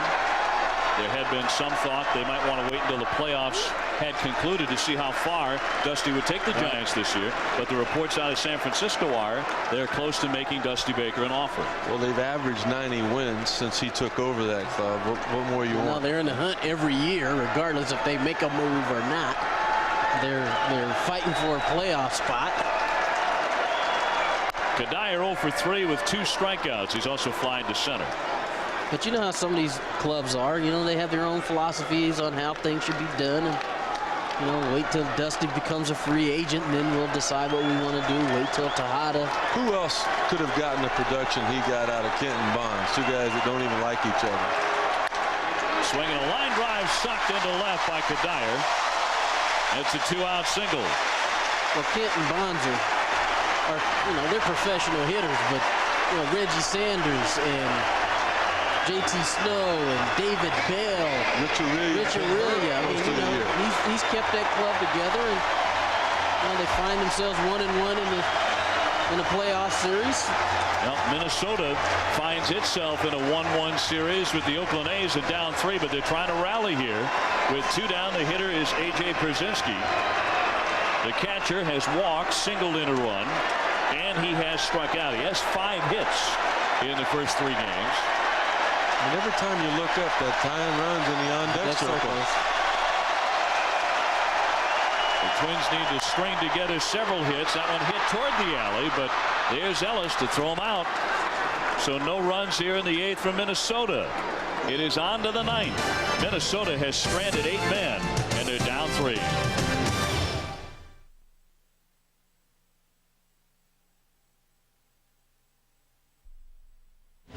Well, like the Metrodome, Edison Field will be packed, waiting to see Garrett Anderson. First game at home for the Angels. Not seen on that graphic, his .500 batting average. That's coming up at the top of the hour. Well, this one has been in the hands of 2 excellent bullpens for quite some time. And the long, lean right-hander LaTroy Hawkins comes out of the Minnesota Twins pen. 6'5", 214 pounds. That's just about perfect for a guy working in 65 ball games. A 6-0 record, Rick, with an ERA barely over 2. You know, I mean, he struggled last year closing the 9th inning, and not everybody can do that, Tony. I mean, he does a terrific job right where he's at. 7th, 8th type inning guy, and you know, he struggled as a starter early in his career, but he's really found where he's supposed to be. Randy Velarde came off the bench and socked an RBI double in the 7th inning. There different things happen in that 9th inning. You know, I mean, it takes a different type mentality.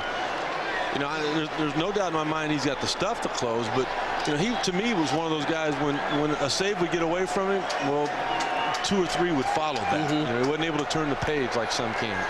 Velarde 1 for 1, takes up top for ball 1. You really have to have that mentality of, hey, I'm gonna go out and give it all I have, and if I succeed, great, and if I don't, hey, I'll bounce back tomorrow. Billy Koch, the Oakland closer, getting his warm-up tosses in down the right field line. Velarde goes right through it. 1 ball and 1 strike. Just easy gas from LaTroy Hawkins. I mean, you know what's coming. It's going to be that good fastball, but most of the time you can't catch up to it. It's impressive. I mean, just nice and easy. It's like he's flicking a ping pong ball. 1-1. Velarde fouls it off. Tejada next, and then Chavez. So Hawkins is certainly going to be tested, and it's just vital that he keep the score right where it is. Absolutely. Absolutely vital. Especially with Koch, the flamethrower. You know, he's kind of been their good luck charm, too, coming out of that bullpen. When you're 6-0, that means they're scoring some runs for you when you get into the game.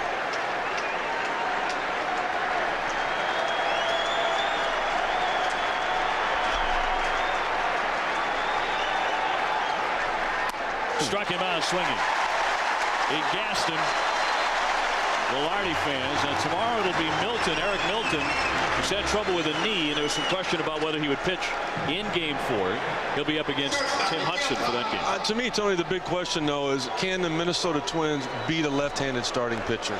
Yeah. They weren't able to win Game 2. They're down here in Game 3. You know Mulder's waiting in Game 5. They're going to have to do that to win this series if they can't come back here in the 9th inning. I agree. The biggest question we've had all series long is, can they put runs on the board against a left-handed pitcher?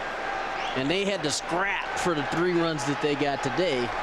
And right now, that's not enough. Just one against Mulder in Game 2. And I look at the problems that they've had, and it was a decision we talked to Ron Gardenhire about before the game, who's going to hit cleanup. And that cleanup position today just has not gotten it done. They're 0 for 4. They've left 3 guys on base. 2 of them were in scoring position. That's not what your cleanup guy is supposed to do.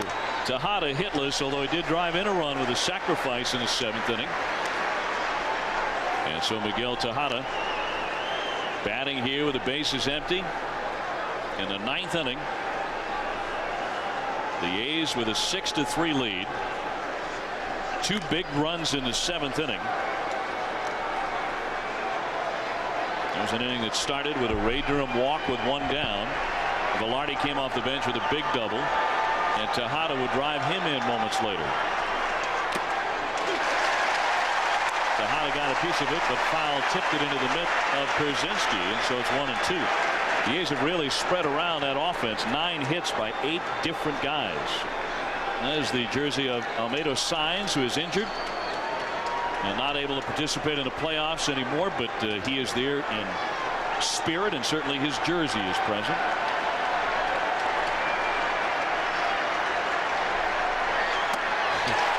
Top, and Tejada swung and missed on a 97-mile-an-hour fastball. Why don't you just tell him what's coming? I think you might as well. I mean, he just rearing back, letting her go. Look at the, you got the height first of all, but I love the release point that he has straight over the top, which from the point he's letting that baseball go, you think about the downward angle it has to get to the catchers, and a hitter's knees is where he's looking for. It's just hard to center that baseball. Tejada barking all the way to the dugout. And that's because you see it up high, you think you can get to it. And so you would have thought maybe he was a little bit angry with the home plate ump, Jim Joyce, but you're saying he's angry at Miguel Tejada. He's angry at himself because, you know, that high fastball he's not going to be able to catch up with anyway. And that frustration right there is just frustration from swinging at bad pitches. Well, the A's have struck out 10 times today. And you can see John Mabry and guys sitting on the bench laughing because he's getting on himself. Well, he's just so sound mechanically, too, that being Hawkins. Chavez, the batter, he swings and misses for strike 1. Strike 2. You know, Tony, they talk about your arm being like a dragster. You know, what happens when it gets to the finish line? Watch when the baseball comes out. Look how far that arm comes back around behind LaTroy Hawkins. That's where you open that parachute up. That's the reason guys can throw more often than other guys can. Let that dragster slow down. That particular time, you could see him slow down on his motion, letting you know he was going to throw a changeup there, which he did. Popping that mitt again in 97. Pretty good dragster there. Yeah, 97. You better open a parachute up on that thing. Offensively, you better be ready to pull the trigger on it, too. Bottom of the 9th coming up for Minnesota. Rivas, Jones, Guzman. Into the dirt and taken by Chavez. 2-2. Like Rick was talking about on the follow through on that last pitch, he kind of slowed that down as he was pulling it through the zone. You can see that. And hitters see that, you know, so you see a guy slow down as he's getting ready to deliver the ball, you know it's going to be something off speed. It's not going to be, you know, the 96, 97 mile per hour fastball. They need a strikeout here. Half of them are on their feet. You strike this guy, you're going to get them all on the feet. Eventually, after you're going to get back to the top of the order after the first hitter. It could get real exciting, not like it hadn't been already. Here's the 2-2 to the Oakland third baseman. Fouled off down the line. Jones giving chase, but he's going to run out of room. Did he make that catch? He went into the stand. And he brought that ball. Did he bring it back? He says he does, and he's got it. What a catch by Jones. Leaping up into the stands. Half the fans didn't have any idea he had actually caught the ball. He hung on to it.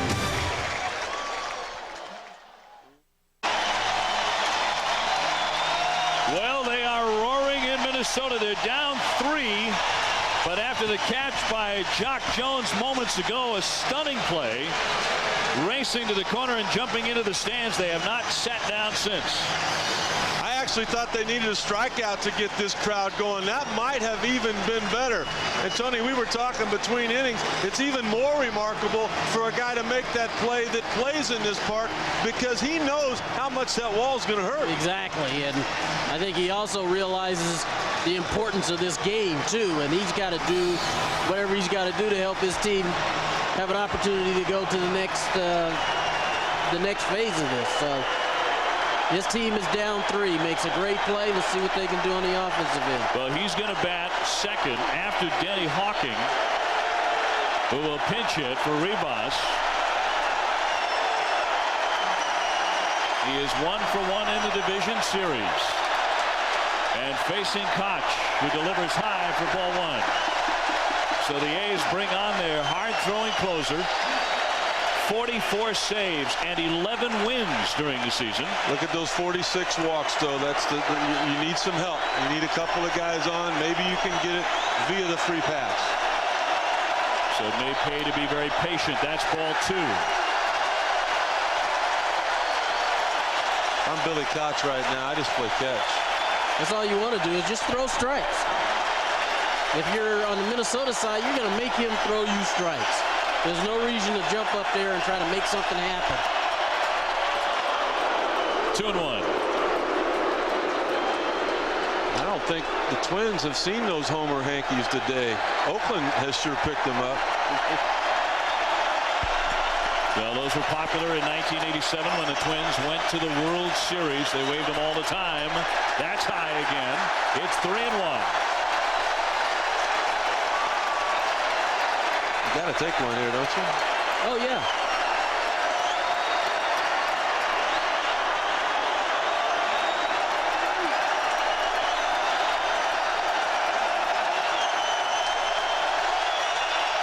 He's not taking it. He pops it up. Chavez in search of room near the stands. He's got it. 1 down. So on a 3-1 pitch, when you thought for a guy who walks plenty of people, he might take another one. Hawking pops up instead. Well, I'm pretty much in shock right here. I mean, borderline high strike. You don't know whether the crowd might have influenced the call on that pitch or not.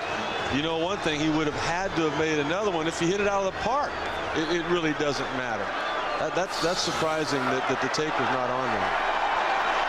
The Twins need base runners. Now they're down to 2 outs. Here's Jock Jones. He's helped with that spectacular leaping catch. Fouls it away for strike 1. I'll tell you what, they're not sitting around waiting to be walked by Billy Koch. That's a little different for Jock and Guzman, the rest of these guys who've been in the lineup and playing already. They already have a feel for the game and what's going on. You know, Hawkins coming off the bench, being asked to face a guy throwing 95, 96 miles per hour. You know, 3-1. Really is not going to matter 3-1 or 3-2. Either you're going to walk or you're going to be hitting 3-2. Well, whenever they're down in Minnesota, Mankiewicz sits in the same spot in the dugout. This is his rally spot with the rally cap on. That one driven down into the corner, headed for the wall, and that one is into the hefty bag. Jones heading for second. He'll slide in with a double.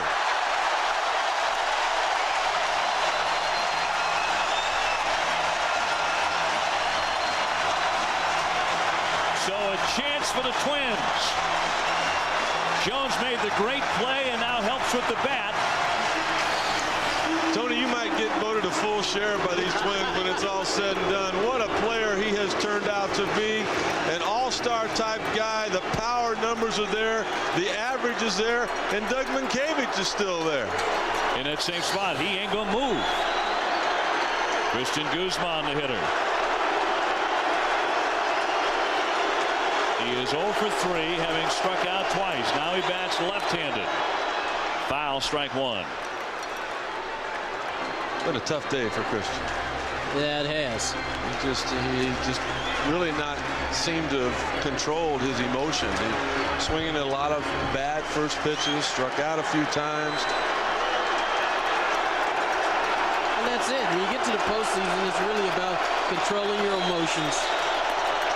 Cut on and missed. And now he's in a big hole, 0-2. It's about controlling your emotions and being able to execute, like you have all year long.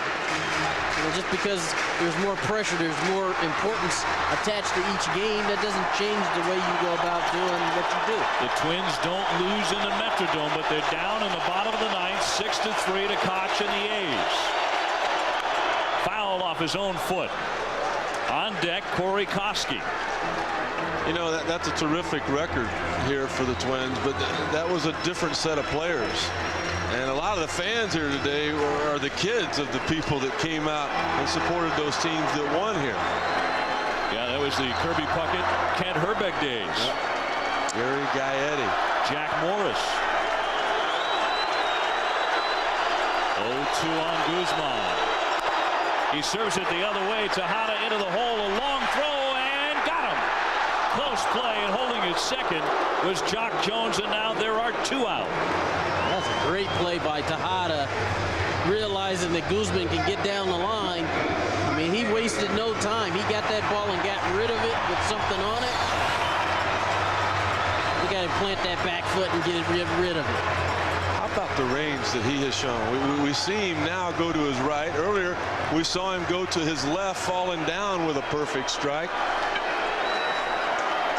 And that was an important out because Corey Koski would have been the tying run. And he's a guy who had some pop. So for the A's, 1 more out to get, and they'll take a 2-1 lead in the best-of-5 series. Low ball 1 to Koski. On the day, he's 1 for 4, but the one a huge triple in the 5th inning. And then Torrey Hunter would drive him in later in the inning to tie it at 3, but the A's continue to put on the pressure. The Twins trying to rally, but Oakland up by 3.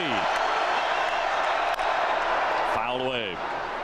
96 miles an hour, and Koch bringing it in the bottom of the ninth. Well, you know what? The big 3, Mulder, Zito, and Hudson were bringing it in the month of September. Combined, they were 10-0. Well, their closer, Billy Koch, wasn't far behind them. He picked up 5 wins and 7 saves during that month as well. Jock Jones leading at second. Ground ball picked off by Velarde, and the ball game is over. That's how it ends in Minnesota. And the Oakland A's have taken a 2-1 lead in the best-of-5 series. And tomorrow afternoon here in the Metrodome, they can close out the Twins, win the series, and go on to the American League Championship Series. Barry Zito gets the win, helping to quiet this crowd. 55,932. That's a record in the Metrodome, but it didn't faze Eric Chavez and the Oakland A's today. I think the biggest thing was just the fact that the players for Oakland said before the game, if we're going to win this game, we've got to beat Rick Reed. They were able to hit 4 home runs. They put 4 up early in the ball game, and because of it, their pen was able to hold on. And I think their bullpen, Rincon, the job he did, he came in, gave them 2 solid innings, really helped kind of cement the lead that they had so they could bring Koch in the ninth. 4 of the runs scored on solo home runs by the A's, who came out of the chute with back-to-back home runs in support of Barry Zito by Ray Durham and Scott Hatterberg. Also home runs by Terrence Long and David Justice. And there you can see the disappointed Minnesota Twins. They are now down 2-1 and cannot afford to lose again. You know, there was a woe is me in Oakland over the winter when Jason Giambi left and Johnny Damon left, and then Isringhausen, their closer, took off. But Billy Beane, the general manager, has filled those holes. All of a sudden, Art Howe has got everybody pulled together. And Tony, you made a great point. Chavez and Tejada have taken that last step. I think they have. I think they were really forced to, because with Giambi leaving, now somebody on the everyday lineup's got to step up and be a part of, be the big reason to lead these guys to where they wanted to go. And I think they've stepped up huge this year. We talked about the A's home runs today, 4 of them, one by Jermaine Dye. He is standing by right now on the field with Jeremy Schaap. Jeremy? Thanks, Dave. Jermaine Dye, the game-winning home run to put the A's up 4-3. Jermaine, you struck out in your first 2 at-bats. What adjustment did you make to hit that home run in the 3rd at-bat against Rick Reed? Well, basically all I did was, just to have confidence in myself. Once you get to the playoffs, every at-bat is key. And in that situation, I'm leading off an inning, and I'm trying to do whatever I can to get on base. And Reed had been pounding me with fastballs all night, and I tried to just stay with it and hope that he made a mistake, and dropped the barrel on it, and it went out the park. Jermaine, some very strange adventures defensively today for the A's. Everybody knows that it's difficult playing here with the white backdrop. Art Howe said before the game it's not even Major League Baseball. What was it like trying to pick up the ball today? Well, it's tough. Every team coming in here knows it's tough, and that the Twins definitely have the advantage. And the crowd here was tremendous today, and some first and second inning bloopers, but we stuck with it. Zito stuck with it, and we pulled it out, and now we can just got to come back tomorrow, early game, and try and get things back together and start over again. Eric Milton going tomorrow for the Twins. Your thoughts about facing him in Game 4? Another top pitcher, and these guys are coming at you every day. Tough pitching, and Milton's another guy who's a #1 starter on any team, and it's going to be tough. And we knew that coming into the playoffs that this was going to be a battle, and we just got to keep playing hard and come out tomorrow and try to put some runs together again. Jermaine, thanks very much. That's it from down here, Dave. Jeremy, thank you very much. Our thanks to Jermaine Dye as well. And there's your winning pitcher, Barry Zito, and another left-hander knocking off the Minnesota Twins. They've had difficulty all season long with them, and in this series as well. Mulder was terrific in Game 2.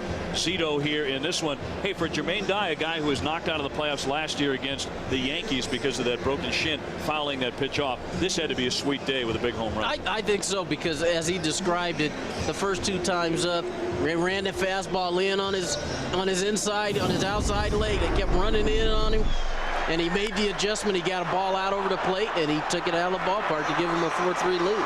Tony, I thought another big thing was the adjustment you mentioned early in the game for Barry Zito. He lost the feel on his curveball. The fastball, as with Tim Hudson in Game 1, was elevated, but he went to that changeup. Yep. He was able to hold on and pick up the win. Well, so did Barry Zito. He got the win, and he's standing by right now with Jeremy Schaap. Dave, thanks very much. Barry, you had a no-hitter through 3 innings, but it seemed at times as if you were laboring. How would you assess your performance? Yeah, I felt like I battled today. I was getting behind to a lot of hitters, and that's something that I do sometimes, but not a lot, and I did it a lot more than expected today. Like I said, luckily I battled through it. I did walk some guys, but made some pitches when I had to. The ball that just flew out of your hand, I know Rick Sutcliffe said they'd never seen anything like that before. Have you? Yeah. My teammates have too, man. I did it in Texas and here in warm-ups, but never in the game. I knew that day was going to come, but today was the day. Why did it happen? What happened? Well, I hold my fastball so loose, sometimes where it just pops out. And, luckily there wasn't a guy on third or something. It was just, it was unfortunate, but it does happen. First time in Major League history that a team has started a game with back-to-back home runs in a postseason game. What effect did that have for you? Did that allow you to relax? Yeah, it did a little bit. There's some nerves coming in always because you're in a playoff game, and that's something that you can't battle. You just got to let it happen. You just got to, channel it like you can. But, that was definitely big, getting some runs. Last 2 years, each of the division series you've been in, you were 1 game away from going to the league championship series and failed to win that 3rd game. Has this team learned anything about closing out one of these series? Yeah, I think we've had some, we've had our struggles in the last 2 years, and, we know we got to drive the nail, and we can never get complacent. We can never think that the series is won before that last out is made of the, the Game 3 that we need. Barry, thanks very much. Back up to you, Dave. Jeremy and Barry Zito, thank you very much. The 24-year-old from Las Vegas, Nevada, coming up big in a high-stakes game today, certainly. And, Rick, Art House said he was the perfect man to make this start in front of the hostile crowd, 56,000 screaming maniacs today, because he likes the spotlight. Zito, an amateur musician, and he said he would have been more comfortable being on the mound today with his guitar than with the baseball in his hand, but he did pretty good with the ball. You know, I tell you what, he's a typical lefty. I mean, all the things they talk about left-handers being, you know, he does things a little bit different, but he finds a way to win. There's the paint on the outside corner. Realized that home plate was going to be a little bit big, has a big curveball to go with it. And, you know, just you look at where Ramon Hernandez was set up, and even though he was struggling, the ball was elevated a little bit, Tony, you know, he was always on that inner half or the outer half, very seldom in the center of the plate. You're absolutely right. And even though, like you said, he didn't have his best command today, he still worked both halves of the plate. He was able to change speeds. He brought the changeup out when he really got in trouble, and he was able to get people out. And that's the bottom line, is getting them out. And it doesn't matter if you struggle or you don't have that picture-perfect game. As long as you're getting outs and keeping your team in the ball game, you're going to be fine. You know, I mean, 23 wins, possible Cy Young and all that. We found out something else. This kid's mature beyond his 24 years. He also knows how to pitch. Let's talk about tomorrow very briefly. Another left-hander. I mean, you get a situation where today another lefty beat the Minnesota Twins, and tomorrow it's going to be Hudson against Milton. How do you look at Game 4? I really think Hudson's going to make an adjustment here. He came out, he tried to pitch in, he made some mistakes there, and then he was just a little bit too pumped up. I think he'll come out, he'll think down in the zone, he'll try to take advantage of his solid defense as well, particularly on the infield. If you're wearing that shortstop out, you're doing your job as a sinker ball pitcher. Tony, how do you see Game 4? I agree. I think the biggest thing for Minnesota is they got to be a little bit more patient. I think they're trying to force the issue by going up there and hacking at balls early in the count. They've got to be a little bit more patient. For Oakland, they just need to keep continuing what they're doing. They're trying to elevate the ball, get something that can drive. Obviously, 4 home runs tonight, one of the inside the park variety. They're doing a good job because they're getting solid pitching and they're making some plays defensively too. I'll say this: the Oakland A's, after being knocked out in Game 5s a couple of times by the Yankees, they look like a team that knows how to win in the playoffs now. That they learned something about themselves. Well, coming up next, more baseball to follow. Our final here today, Oakland 6 and Minnesota 3. For Rick Sutcliffe and Tony Gwynn and our entire ESPN crew, this is Dave O'Brien saying so long from Minneapolis. This has been a presentation of ESPN, the worldwide leader in sports. Have a good evening, everybody.